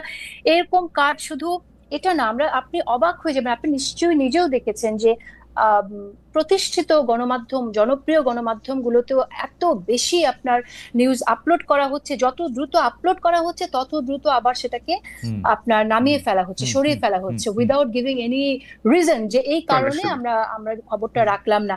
এক্স্যাক্টলি। সো এই যে একটা প্রবণতা, এটা অত্যন্ত ব্যাড মেসেজ, এটা খুবই খারাপ একটা মেসেজ দিচ্ছে। এটা আমাদের জন্য অত্যন্ত খারাপ। প্রত্যেকটা প্রতিষ্ঠানে যারা কাজ করছে, আমি মনে করি তাদের নিজেদের মধ্যে কথা বলা দরকার যে কেন এই কাজগুলো হচ্ছে। তাদের নীতি ঠিক করা উচিত, সাংবাদিকতার যে নীতি, তাদের যে প্রিন্সিপাল ঠিক করে ট্রেনিং এর মধ্যে দিয়ে নতুন করে তাদের ভাবা উচিত। সাংবাদিকতার নীতি এবং ট্রেনিং এর কথা আপনি বলতেছিলেন, কিন্তু আমরা মানে এই জায়গাটাতে আপনাদের দুজনের কাছে আবার একটু জানতে চাই যে সাংবাদিকতা কিন্তু ট্রায়াল অ্যান্ড এররের মধ্যে দিয়েই আসলে এগিয়ে চলে। যদি সাংবাদিকরা প্রতিদিন একটা করে পরীক্ষা দেয়, সেটা সংবাদ মাধ্যমের ক্ষেত্রে প্রতিদিন, আর যদি মানে ব্রডকাস্ট মিডিয়ার ক্ষেত্রে আপনি দেখেন তাহলে প্রতি ঘন্টায় প্রতি মিনিটে তারা পরীক্ষা দেয়। তারা যদি চুরি করে, বাটপারি করে, বায়াস করে, তাদেরকে কিন্তু জনগণ প্রত্যাখ্যান করে। কিন্তু মানে এই যে সারাক্ষণ ক্ষমতার জায়গা থেকে সাংবাদিকতাকে বা গণমাধ্যমকে সবক দিতে থাকা, আপনারা এটা ঠিক করে নেন, নাইলে কিন্তু আপনাদের এই পরিণতি হবে, অমুক 3 জনকে চাকরি থেকে বাদ দিতে হবে, তমুক জন এটা ভালো করতেছেন, সেইটাকে আপনারা আসলে কেমনভাবে দেখেন? সর্বশেষ একজন উপদেষ্টা এরকম বলছেন, শব্দের খেলাটার ভণ্ডামি কবে বাদ দেবেন আপনারা? প্রথম আলোর একটা রিপোর্ট নিয়ে তারা এই কথা বলেছেন, বিবিসি রিপোর্টের অনুবাদটার ক্ষেত্রে কেন এটা অনুমোদন শব্দটা ব্যবহার করা হলো, অর্ডার না, সেই জন্য এরকম বলতেছেন। এইগুলিরে আপনারা আসলে কীভাবে দেখেন? কাজী জেসিন যদি একটু বলতেন যে সরাসরিভাবে যে ভাই যদি এই পত্রিকা ভালো না লাগে, এই টেলিভিশন ভালো না লাগে, ইউ বেটার তো আপনি এটা দেখেন না, আপনি এটা পড়েন না। মানে বাংলাদেশে তো এখন আর ক্ষমতার জায়গা থেকে কেউ আপনাকে এটা করতে বাধ্য করতে পারবে না।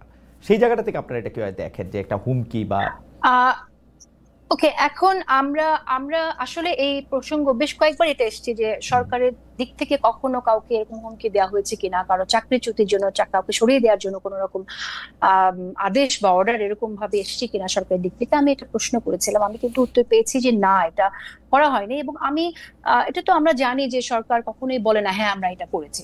সো আমি একটু ভেরিফাইও করার চেষ্টা করেছি। আমার কাছে এরকম তথ্য আমি পাইনি যে সরকার থেকে তাদেরকে কাউকে এরকম বলেছে তুমি তাকে স্যাক করো বা এই নিউজটা নামিয়ে ফেলো, এরকমটা আমি এখন পর্যন্ত প্রমাণ পাইনি। কেউ যদি পেয়ে থাকে আমি সাধুবাদ জানাবো আমার সাথে শেয়ার করার জন্য।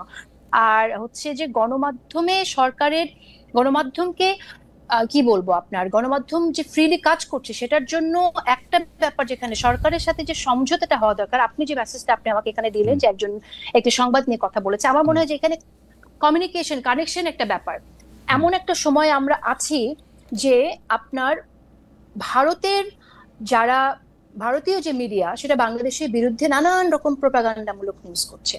এবং আপনি এখানে আমি একটু উল্লেখ করি, আমার উপর প্রধানতম ক্ষোভ ছিল যে ভারতের সাথে যে চুক্তিগুলো হয়েছিল টিপাই মুখ থেকে শুরু করে সেই সময়, সেগুলো নিয়ে আমি অনেক বেশি কথা বলতাম, আমার প্রোগ্রামে অনেক অ্যানালাইসিস করতাম। এবং সেই সময়টা আমি এরকমও শুনেছি যে অনেকে যারা কিনা এখানে ভালো জায়গায় যেতে চায় তারা ভারতের নীতি নির্ধারকদের সাথে ভালো যোগাযোগ রাখে। তো এই সাংবাদিকদেরই কিন্তু উত্তরসূরিরা এখনো রয়ে গেছে। সুতরাং সরকারের জায়গা থেকে সংশয়ের একটা জায়গা থাকতে পারে। আমি মনে করি যে ওইটা যদি হয় তাহলে স্বাধীনতা তো অপার স্বাধীনতা তো আমরা কেউ চাই না।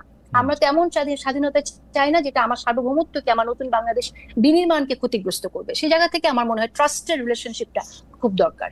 আচ্ছা, ওকে, আমি আপনার কাছে আসবো আবার। জনাব জুলকারনাইন স্যার, আপনি যদি একটু বলতেন যে বিভিন্ন মহল থেকে ঠিক হুমকির সুরে ধমকির সুরে, আমার অসুবিধা নাই, কারণ আমি মনে করি জার্নালিজম করতে গেলে আপনাকে লোকে খুব প্রেমপত্র পাঠাবে, খুব ভালোবাসার কথা বলবে, এরকম নাই হওয়ার কথা। আপনাকে রেগে রেগেই কথা বলার কথা, আপনি কতটা হজম করতে পারেন সেইটাই হচ্ছে আপনার দেখার জিনিস। আমি মোটেও মাইন্ড করি না। আসিফ মাহমুদ সজীব ভাই এরকমই বলবে, শব্দের খেলার ভণ্ডামিটা কবে বাদ দেবেন আপনারা। জুলকারনাইন স্যার এরকমই বলবে, প্রথম আলো একটা খুব বাজে পত্রিকা, বাজেভাবে এটা করছে, আমার এতে কোনো অসুবিধা নেই। কিন্তু আপনি এটাকে কিভাবে দেখেন? অনেক ক্ষেত্রে গণমাধ্যম নিজে খুব একটা ইন্টিমিডেটেড জায়গায় চলে যায় আর কি, সেলফ সেন্সরশিপের নাম করেও। আচ্ছা, জুলকারনাইন স্যার কখনো বলেন প্রথম আলো একটা খারাপ পত্রিকা। আমি বলেছি যে প্রথম আলো ন্যারেটিভ টুইস্ট করার চেষ্টা করে, ন্যারেটিভ অন্যভাবে বানানোর চেষ্টা করে, বেশি খারাপ হইলো না, অসুবিধা নাই, খারাপ হইলো গেলানোর চেষ্টা করে, এবং এটা তারা প্রায় করে, এবং এটা তারা এখনই প্রথম করছে না, এটা তারা অনেকদিন ধরেই করছে। আসিফ যদি বলে থাকে যে শব্দের খেলা, আমার মনে হয় তার এই পার্টিকুলার টেক্সটটা ওয়াজ নট এন্টায়ারলি রং। কারণ শেখ হাসিনা যেখানে বলেছে যে আমি অর্ডার দিয়ে দিছি, এটাকে তো আপনার পারমিশন বলে গা বাঁচানোর কোনো বিষয় না। পারমিশন হচ্ছে আমি তোমাকে অনুমতি দিছি, একটা আপনি করতে পারেন নাও করতে পারেন, চয়েস ইজ ইয়ার্স। বাট যখন আপনি কাউকে অর্ডার দেন, being the commander in chief অথবা being the head of the ministry of defence, আপনি যখন অর্ডার পাস করেন, that is something people has to carry out in the street. তো আপনি সেটাকে ওইভাবে কনভে করে যাবেন।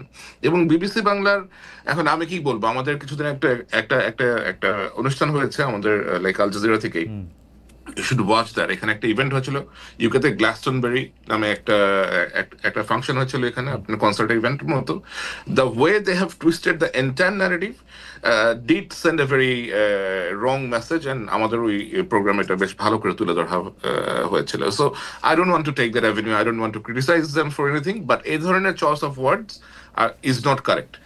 আপনি সঠিকভাবে ইন্টারপ্রেট করবেন, যেটা ইংরেজিতে আছে সেটাকে বাংলাতে সঠিকভাবে ইন্টারপ্রেট করবেন, যেটা বাংলায় আছে সেটাকে ইংরেজিতে আপনি আবার কারেক্টলি করবেন। স্যার আমার একটা জিজ্ঞাসা আছে, সেটা হলো যে সাংবাদিকতা আমরা অনেকগুলিকে মেলাফাইডি মিস্টেক বলি, অনেকগুলি বোনাফাইডি মিস্টেক বলি। আপনি কি এটাকে মেলাফাইডি বা ইন্টেনশনাল মিস্টেক বলতে চান? মেলাফাইডি মিস্টেক অবশ্যই। আপনি বলতে চান যে মানে বিবিসি বাংলাদেশে সবাই শুনতেছে, অসংখ্যবার পরিচয় হয়েছে, সে মেলাফাইডি করে সেই অর্ডারকে অনুমোদন বলছে, আপনার কাছে এরকম মনে হচ্ছে? এরকম অবশ্যই করেছে তারা। আপনি যদি বিবিসি বাংলার গত সরকারের সময়কার রিপোর্টগুলো দেখেন, এখনো এই সরকারের সময় তারা এমন অনেক কিছুই করেছে যা আমার মনে হয় ওয়াজ নট ভেরি কারেক্ট। আপনার এগুলি বোনাফাইডি মিস্টেক না, রাইট? এগুলি মেলাফাইডি না, অবশ্যই না, অবশ্যই না। ইন্টেনশনালি অনেক কিছু তারা করেছে। এটা শুধু বিবিসি বাংলা একা না, আপনার পূর্বের যে কর্মস্থল আছে ডয়চে ওয়েল বাংলা, ওইখানেও অনেক সময় আমরা লক্ষ্য করেছি যে এরকম মিস্টেক হয়েছে। ওটা হয়তো আপনার ইয়েতে হয় নাই, বাট মিস্টেক হয়েছে। না Mistake না এখন না না, তারা এটা গণমাধ্যমে কোন কাজ করলে intention নিয়ে গণমাধ্যমে কাজ করলে মিস্টেক তো হইবই, কি মানে সেইটা তো না, সেটা তো মিস্টেক আসলে হচ্ছে ভাই আপনি বানানের ভুল করেন মানুষের নামের। আপনি আচ্ছা, নাম আরেকটা সায়ের নাম কে আপনি বলতেন। চার লেখেন, চ দিয়ে লেখেন, হ্যাঁ দন্তস্বর পরিবর্তে আপনি ওটা চ হ্যাঁ দিয়ে লেখেন। হ্যাঁ কিন্তু আপনি যদি বলেন যে সায়ের বাসা থেকে নিচে গেছে, হুম আপনি যদি বলেন যে সায়ের বাসা থেকে নিচে গিয়ে দেখছে যে সে ওখানে গিয়ে বসে বসে বিড়ি টানতেছে, রাইট আমি তো বাসা থেকে নিচে গেছি, এখন যদি আপনি সিদ্ধান্ত না নিয়েই রাইট নেন যে আমি রাইট বিড়ি টানতেছি, রাইট রাইট এটা তো হইলো না। রাইট না, এটাতে আমি আপনার সাথে একমত। আমি জেসিনের কাছে থেকে শুরু করতে চাই, যেটি আসলে আপনাদের দুজনের কাছে প্রশ্ন। জেসিন, আমি কিন্তু খেয়াল করেছি যে সে সময় আসলেই এই প্রশ্নগুলিতে আওয়ামী লীগ সরকার সবচেয়ে বেশি বিব্রত হতো। আন্তর্জাতিক চুক্তি, অর্থাৎ আন্তর্জাতিক চুক্তি বলতে তো এর সিংহভাগ বা 95% বা 97% চুক্তি ভারতের সঙ্গে হয়েছে। সেই ভারতের সঙ্গে চুক্তিগুলির ব্যাপারে সেগুলি আসলে জনগণের সামনে প্রকাশ করতে চাইতো না, এর জন্য আমাদের সাথে কি আছে সেটা দেখাতে চাইতো না, বা আমরা দেখতে পারতাম না। আরও যোগ্য সাংবাদিকরা নিশ্চয়ই পারতেন, আমরা পারতাম না, আমরা চেষ্টা করে এবং প্রশ্ন করলেই তারা রাগ হয়ে যেত, মানে আমরা এই সেই এগুলি বলতো।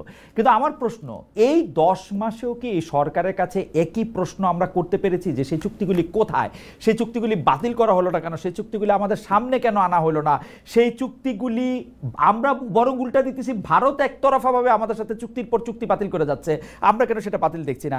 আমি একটু জেসিনের মন্তব্য শুনবো, একটু জুলকারনাইন সাহেব থেকেও জানতে চাইবো যে জুলকারনাইন সাহেব অনুসন্ধানীমূলক সাংবাদিক, আমরা একটু জানতে চাইবো যে আসলে আমরা এমন কোন কোন চুক্তি করে রেখেছি যেগুলো আসলে এই সরকার সামনে আনতে দিচ্ছে না বা দেখাচ্ছে না আমাদের। আমি আগে জেসিনকে একটু শুনি।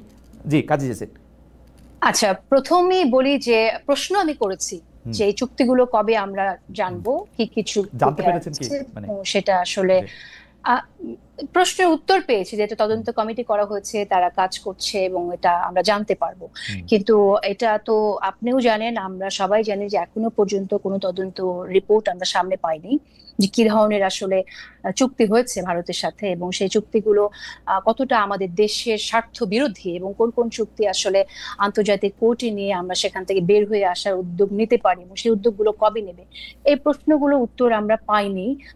সেটা আসলে তদন্ত কবে শেষ হবে এটা সরকারের কাছ থেকেই আমাদের এটা জানতে চাওয়ার কথা। পরবর্তী প্রশ্ন সরকারের কাছে রাখা উচিত যে সরকার আসলে কবে এই তদন্তটা সামনে নিয়ে আসবে, যদি আদৌ সেই তদন্তটা হয়ে থাকে, কেউ করে থাকে। আমি প্রেস সেক্রেটারির কাছে জানতে চেয়েছিলাম, বিশেষ করে যেমন আমি প্রেস সেক্রেটারির কাছে জানতে চেয়েছিলাম এবং আমি বলেছিলাম যে আমরা দেখতে পাচ্ছি যে ভারত স্থলবন্দর দিয়ে বন্ধ করে দিচ্ছে, ভারত ট্রান্সশিপমেন্ট বন্ধ করে দিচ্ছে, আমরা তো বন্ধ করতেছি না, চুক্তিগুলি প্রকাশও করতেছি না। আমাদেরকে মানে আমাকে টু মাই আটার সারপ্রাইজ আমাকে প্রেস সচিব জবাব দিচ্ছেন যে আমরা তো কোনো রিটালিয়েশনে বিশ্বাস করি না, এটা বলে রিটালিয়েশন। আমরা তো একটার জবাবে আরেকটা এরকম করবো, এরকম কোনো কিছু তো করবো না, আমরা এগুলি ভেবে দেখছি। আরে ভাই, এগুলি প্রকাশ করেন, প্রকাশেরও কোনো নাম নাই। আপনি বলতেছিলেন কাজী জেসিন। হ্যাঁ, সো এটা আসলে একটা স্পষ্ট অবস্থানে আমরা দেখতে চাই। আমার কাছে কিন্তু আমি কিন্তু অন্যটা শুনেছি, আমি শুনেছি তদন্ত চলছে এবং তদন্তের পরে আমরা জানবো সরকার কি করবে। চুক্তি প্রকাশ করতে তদন্ত লাগবে কেন? আমরা এখনো জানি না। আমি কিন্তু তৌহিদ হোসেনকেও জিজ্ঞেস করছিলাম, পররাষ্ট্র উপদেষ্টা, চুক্তি প্রকাশ করতে তদন্ত লাগবে কেন? আওয়ামী লীগ সরকার এই চুক্তি করছে, এটা গণমাধ্যমে প্রকাশ হবে, দ্যাটস ইট। এর মধ্যে তদন্তের কি দরকার? না, তদন্ত না, sorry let me correct it, এটা কমিশন করা হয়েছে, তারা এই কমিশন যাচাই বাছাই করছে এই চুক্তিগুলো নিয়ে। কমিশন তো যাচাই বাছাই করবে, কিন্তু এটা আমরা পাই। আমি আমাকে আমার সায়েরের দ্বারস্থ হওয়া ছাড়া উপায় নাই। অনুসন্ধানীমূলক সাংবাদিক, আমাকে একটু বুঝায় বলেন তো, চুক্তি আওয়ামী লীগ সরকার ইন্ডিয়ার সাথে করছে, যেটা গোলামির চুক্তি, যেটা অনেকগুলি খারাপ চুক্তি, সেটা প্রকাশ করবে, সেটা দেখাবে এই চুক্তি করছে, এইটার মধ্যে কমিশন করে কি করতে হবে স্যার? আমার যেটা আমি যতটা জানি, যতটা আমি বুঝতে পারছি, সেটা হচ্ছে যে তারা দেখতে যাচ্ছে যে কোন চুক্তিগুলোর মধ্যে বাংলাদেশের অ্যাডভান্টেজ কতটুকু আছে, ডিসঅ্যাডভান্টেজ কতটুকু আছে, কোন চুক্তিগুলো থেকে এক্সিট ক্লজ বেশ সহজ, কোন চুক্তিগুলোর exit clause is very hard. এবং এখানে বেশ কয়েকটা চুক্তি আছে আমি যেগুলো ব্যাপারে আমি জানি যে এগুলোর exit clause is very severe, যে আপনাকে যদি বের হতে হয়, আপনাকে ওরা যে প্রজেক্টটা করেছে অথবা যে ইনভেস্টমেন্ট করেছে সেটার সম্পূর্ণটা অথবা আগামী 20 বছর 15 বছর। আমি বিনয়ের সাথে একটা কথা বলি। আওয়ামী লীগ সরকারের বিরুদ্ধে জেসিন যেটি নিয়ে আসলে শুরু করেছিলেন, সেটি মানে 2009-10 পর্যন্ত বোধহয় উনি মাত্র করতে পারছেন, বা 11 পর্যন্ত, আমি জানি না। এরপরেই তাকে চলে যেতে হয়েছে বা তাকে থাকতে দেওয়া হয় নাই, বা আমি যেই কথাই বলি না কেন, বা আমরা যারা ছিলামও তারা বারবার আওয়ামী লীগ সরকারকে এই কথা বলতাম, আপনারা যেগুলি চুক্তি করছেন দয়া করে সেগুলি প্রকাশ করেন, আমাদেরকে দেখান। না আপনারা সংসদে আলোচনা করেন, না এটা ওয়েবসাইটে দেন, না এটা নিয়ে কোনো একটা শ্বেতপত্র প্রকাশ করেন। এখন সরকার আসছে, এটার এক্সিট ক্লজ কি আছে, এটা দিয়ে আমরা বাইরেতে পারবো কি পারবো না, সেটা তো আমরা বোঝার তো দরকার আছে। আপনি চুক্তিগুলি খালি প্রকাশ করবেন, এতে আপনার কি অসুবিধা? আমি বলি কি অসুবিধা, আমার হাইপোথেসিস হচ্ছে এই সরকারও ভারতেরই কোনো না কোনো ভাবে স্বার্থ দেখে। আমি আপনাকে খালেদ ভাই যেটা বলতে পারি যে it will sound a very technical ইয়ে। দেখেন, ভারত আমাদের আশেপাশে দিয়েই আছে, আমাদের সব থেকে বড় land border is with India. এখন এমন একটা দেশের সাথে আমরা আসলে আপনার ধরেন কোন ধরনের সরাসরি সাংঘর্ষিক অবস্থাতে যাওয়ার মতো অবস্থাতে এই মুহূর্তে আছে কিনা সেটাও চিন্তা করতে হবে। আমার মনে হয় যে সরকার বলল, এবং আপনার শফিক সাহেব যেটা আপনাকে রেসপন্স করেছে যে রিটেলিয়েশনে বিশ্বাস করেন না, আমার মনে হয় যে বাংলাদেশ এখনো তার যে ধৈর্য অথবা পেশেন্স মানে আওয়ামী লীগ সরকার গিয়া মুখে যাই বলুক গিয়া পায়ে গিয়া পড়ে থাকতো, এরা মুখে বড় বড় কথা বলবে এবং পায়ে গিয়ে পড়ে থাকবে, মুখের উপরে বন্ধ করে দিবে, ও কোনো কথা বলবে না। চীনে গিয়ে বলে আসবে যে আমরা হচ্ছে ওগুলির মুরব্বী, এগুলি হচ্ছে কথা বলতে তো কোনোটা কম বলে না সাহেব। না, কথা বলতে তারা কম বলে না, which is very true, but আপনি দেখেন যে ইন্ডিয়া কিন্তু বাংলাদেশের সাধারণ বাংলাদেশি টুরিস্টদের জন্য এখন ভিসা দেওয়া বন্ধ করে দিচ্ছে, বাংলাদেশের ঘুরতে যেতে পারে না, তাই করতেছে, এবং এগুলো তারা করতেছে। কিন্তু বাংলাদেশের পক্ষ থেকে কিন্তু এখনো এই ধরনের কোন রকমের স্ট্রং মেজার নেওয়া হয়নি বাংলাদেশের, কোনো একটা মেজারও নেওয়া হয়নি। এবং আমি আপনাকে ইন্টারেস্টিং জিনিস বলি, বাংলাদেশে গত কয়েক মাসে বেশ কিছু উল্লেখযোগ্য সংখ্যক রয়ের এজেন্ট ঢুকেছে, এসে এরা ডিজিএফ এর সাথে মিটিং করেছে, এনএস এর সাথে মিটিং করার চেষ্টা করেছে, তাদেরকে পারসুয়েট করার চেষ্টা করেছে, এবং লাকিলি আমাদের এজেন্সিগুলো এদের সাথে কোনো রকমের কোঅপারেশনে যায় নাই। এন্ড আমি এদের যে পাসপোর্ট নাম্বার সহ বিস্তারিত আপনার ফাঁস করে দিয়েছি, এবং তারপরেও আমাদের দেশ থেকে ভারতের সাথে কোনো রকমের কথাবার্তা বলা হয়নি। ভারতীয় এম্বাসিতে হাই কমিশনে কি জানি আরে আপনার রাজেশ অগ্নিহোত্রী যে ঢাকাতে রয়্যাল স্টেশন চিফ, এটা আমরা গত 2 বছর ধরেই জানি, এটা আমি 2 বছর ধরে ক্রমাগত আপনার লিখে গিয়েছি। এই লোক লাস্ট ইলেকশনের সময় আপনি বিভিন্ন রকমের প্রভাব রেখেছে, এর সাথে মিট করতে চায়, ওর সাথে মিট করতে চায়, তার বাসায় পলিটিক্যাল পার্টি লিডারদেরকে নিয়ে আসে, বাট স্টিল বাংলাদেশ এখনো এই লোকটাকে রেখে দিয়েছে ঢাকাতে, সে এখনো ঢাকাতেই আছে।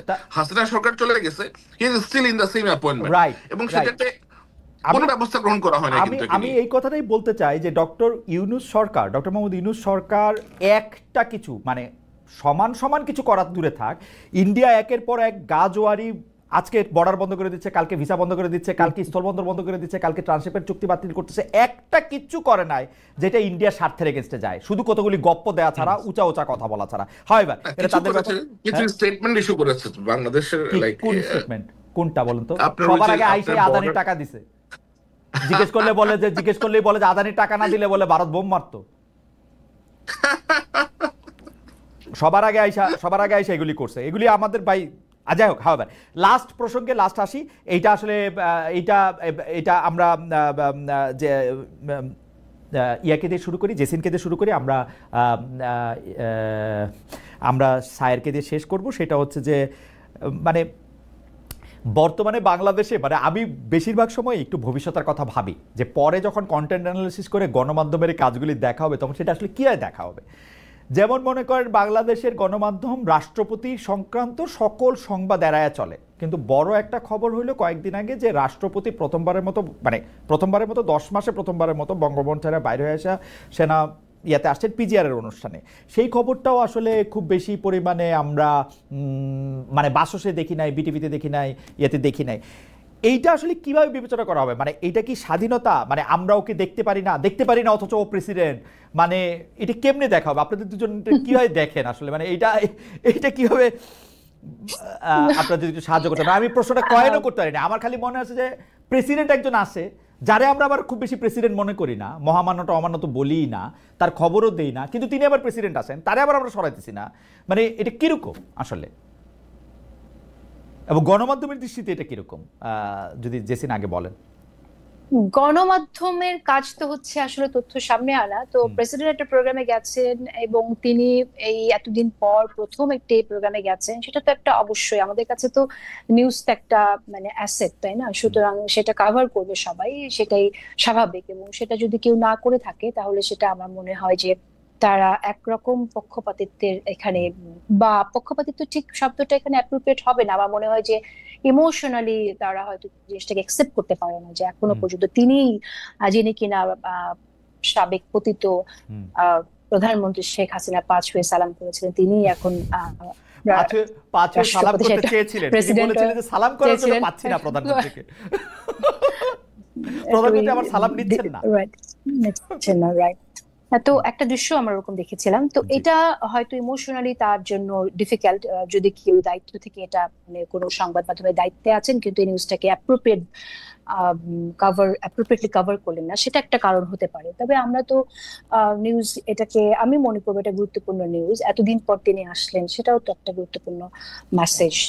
এটার পেছনের কারণ আরো অনেক কিছু। স্যার আছে, স্যার আরো ভালো বলতে পারবেন। না, স্যারের সাথে আমি এটা প্রশ্নের সাথে একটু যোগ করতে চাই, এইটা দিয়ে তাহলে আমরা আসলে জেসিনকে দিয়ে অনুষ্ঠান শেষ করব। স্যারের সাথে আমি যেটা যোগ করতে চাই সেই যোগের প্রসঙ্গে আসলে একটু জেসিন বলবেন। স্যার, আপনি প্রেসিডেন্টের প্রসঙ্গটা একটু বলবেন, এবং খুবই ইনসিডেন্টালি সেই প্রেসিডেন্টকে দাওয়াত দিয়েছেন সেনাপ্রধান জেনারেল ওয়াকারুজ্জামান। আপনাকে এইভাবে ব্র্যান্ড করা হয়, আপনি হচ্ছেন জেনারেল ওয়াকারুজ্জামানের লোক, এবং আপনি এবং জেনারেল ওয়াকারুজ্জামান একটি স্বাধীন বাংলাদেশ ঘোষণা করেছেন, যারা আসলে ইউনূস সাহেবের অধীনেও না, প্রেসিডেন্টের অধীনেও না, তারা তাদের যা ইচ্ছা হয় তারা তা করেন। এই কথাটাকে আসলে ঠিক কিনা? এবং খুবই আশ্চর্যজনকভাবে ডিজিএফআইয়ের কোনো দোষের দায়ে চাপানো হয় সেনাপ্রধানের উপরে, যদিও সেনাপ্রধানের আন্ডারে ডিজিএফআই না, ডিজিএফআই সরাসরি ডক্টর মোহাম্মদ ইউনূসের আন্ডারে। আপনি যদি একটু বলতেন যে সেনাপ্রধানের দাওয়াতে বা সেনাপ্রধান যেখানে উপস্থিত ছিলেন, সেনাবাহিনীতে রাষ্ট্রপতি গেছেন, সেইটা কি একটা আলাদা দেশ কিনা, আলাদা জায়গা কিনা, মানে ডক্টর ইউনূসের আয়ত্তের বাইরের কিনা এটা, এবং সংবাদ মাধ্যমে না আসাটাকে কেমনে দেখেন? এখন দেশে যে একটা প্রেসিডেন্ট আছে, আমার কাছে তো আসলে like I don't see his existence anywhere actually. আমার তো মাঝে মাঝে মনে হয় যে সে আসলেও কেউ আছে কিনা, বাট শুনি যে আছে। এখন দেশের প্রেসিডেন্ট যদি সেনার প্রধানের বাসাতে যায়, এটা তো মনে হয়, আমি ঠিক জানি না, ক্যান্টনমেন্টে গেছে, বাসায় যায়, ক্যান্টনমেন্টে গিয়ে থাকে। এখন সে তার চিকিৎসা করাতে গেছে নাকি কি কারণে গেছে, আমি আসলে এই জিনিসটার বিষয়ে মাত্রই লাইক আজকে এখন শুনলাম যে সে কবে গেছে। বাট যদি সে ওখানে যায় তাহলে হয়তো কোনো পার্সোনাল কারণে যেতে পারে, অথবা হয়তো সিএম এসে দেখাইতে গেছে, অথবা হয়তো মিলিটারি কোনো, আমার মনে হয় প্রমোশন বোর্ড আসতেছে, না ওটা আরো আরো পরে বোধ হয়, এরকম কোনো হয়তো কোনো কাজে গেছে। এখন এই লোক তো আপনার মিলিটারির সশস্ত্র বাহিনীর সর্বাধিনায়ক বলা হয় তাকে, রাষ্ট্রপতিকে। দেশের যে কনস্টিটিউশন আছে, এখনো আছে, সেটা নিয়ে সেই হচ্ছে আপনার সর্বাধিনায়ক। এখন যদি কেউ এটা আপনার না কভার করে থাকে, তাহলে অবশ্যই এটা আমাদেরকে বের করতে হবে যে এটা কেন তারা কভার করে নাই, নাকি এটা আইএসপি থেকে বলা হয় নাই যে কোন কোন কারণে সে অ্যাকচুয়ালি গিয়েছে। আর সেনাবাহিনীর সাথে আমার সংশ্লিষ্টতা নিয়ে যে সমস্ত গল্প, মুখরোচক আলাপ চলে, এটা তো আসলে আমি বলবো যে এটা খুবই হাস্যকর একটা আলাপ চলে আর কি। কারণ আমি আগেও আপনার সাথে এসে বলেছি যে এই সেনাবাহিনী নিয়ে আমার থেকে বেশি নেগেটিভ নিউজ আর কেউ কখনো করে নাই মনে হয়, আর ডিজিএফ এর ক্ষেত্রেও সেম। সুতরাং তাদের মুখপাত্র আমি এখন কেন হইতে যাবো? হ্যাঁ, আমি হয়তো এখন একটু কম করতেছি, বিকজ আমি এখন দেখতেছি না যে সেনাবাহিনী কাউকে মেরে ফেলতেছে, অথবা সেনাবাহিনী গিয়ে কাউকে আটকে ধরে নিয়ে আপনার আয়নাঘরে ঢুকে রাখতেছে। এবং আমি দেখতেছি এই বাহিনীর সদস্যরা আপনার পুলিশের পাশাপাশি দেশের আইন শৃঙ্খলা রক্ষায় যতটা সম্ভব পারলে নিজেদের এখতিয়ারের বাইরে গিয়েও তারা কাজ করার চেষ্টা করতেছে। এদের ছুটি ছাটা ক্যান্সেল হয়ে গেছে, এদের অনেকেই আপনার পরিবারের সাথে দেখা করতে পারতেছে না, অনেকেই এক্সস্টেড হয়ে আছে। তো এখনো যদি ক্রমাগত কোনো উল্লেখযোগ্য কারণ ছাড়া আমি সারাদিন এদের বিষয়ে আপনার না, আমি শুধু শেষ প্রশ্নটা করি যে জেনারেল ওয়াকারুজ্জামান কি আসলে ডক্টর মোহাম্মদ ইউনূসের আন্ডার কমান্ডে আছেন, নাকি তিনি একটা স্বাধীন সার্বভৌম সেনাবাহিনী বা স্বাধীন সার্বভৌম সেনানিবাস গঠন করছেন, যে তিনি কারো কথা শুনবেন না ব্যাপারটা? না, এখন সেনাবাহিনীর প্রধান যিনি হন, সেনাবাহিনীর প্রধান তো তার নিজের যেই রাইট আছে সেটার মধ্যেই থাকবেন। এবং উনি যদি ওই ধরনের বেয়ারা টাইপ হতেন তাহলে ততদিন আমরা অন্য রকমের পরিস্থিতি দেখতাম বাংলাদেশে। আমরা তো ওরকম কোনো পরিস্থিতি এখনো দেখছি না বাংলাদেশে। উনি ওনার জায়গাতে আছেন, whenever he feels like। আমার মনে হয় উনিকে দেখা করেন, কিছুদিন আগেও দেখলাম যে দুজনে বেশ হাসাহাসি করতেছে কোনো এক ঈদের প্রোগ্রাম, উনি ওনার ওয়াইফ নিয়েও গেছেন ওনার সাথে দেখা করতে। তো যদি এরকম রেশারেশি থাকতো তাহলে নিশ্চয়ই এগুলো হতো না। আর আপনাকে এটাও মনে রাখতে হবে যে ওনার আশেপাশে যত অফিসার আছে, পিজিআর আছে, এখানে এসএসএফ আছে, এরা তো সব বাংলাদেশ সেনাবাহিনী অথবা সশস্ত্র বাহিনীরই সদস্য। তো যদি ওরকম কিছু থাকতো তাহলে নিশ্চয়ই বিষয়টা অন্যরকম হতো, তাই না? অ্যাবসলিউটলি। জেসিন, শেষ প্রসঙ্গ, জেনারেল ওয়াকারের সাথে সরকার প্রধান ডক্টর ইউনূসের একটা দূরত্বের কথা কল্পনা করা হয় মূলত ডিসেম্বর মাসে ইলেকশন হবে নাকি পরে হবে নাকি জীবনেও হবে না, ডক্টর ইউনূস চিরকাল থাকবেন, ওই প্রসঙ্গটা ধরে বেশি এটা সামনে এসছে। আপনি এটাকে কতটা বাস্তব মনে করেন, কতটা মনে করেন যে গণমাধ্যম বা সামাজিক মাধ্যমগুলির একটা কষ্ট কল্পনা?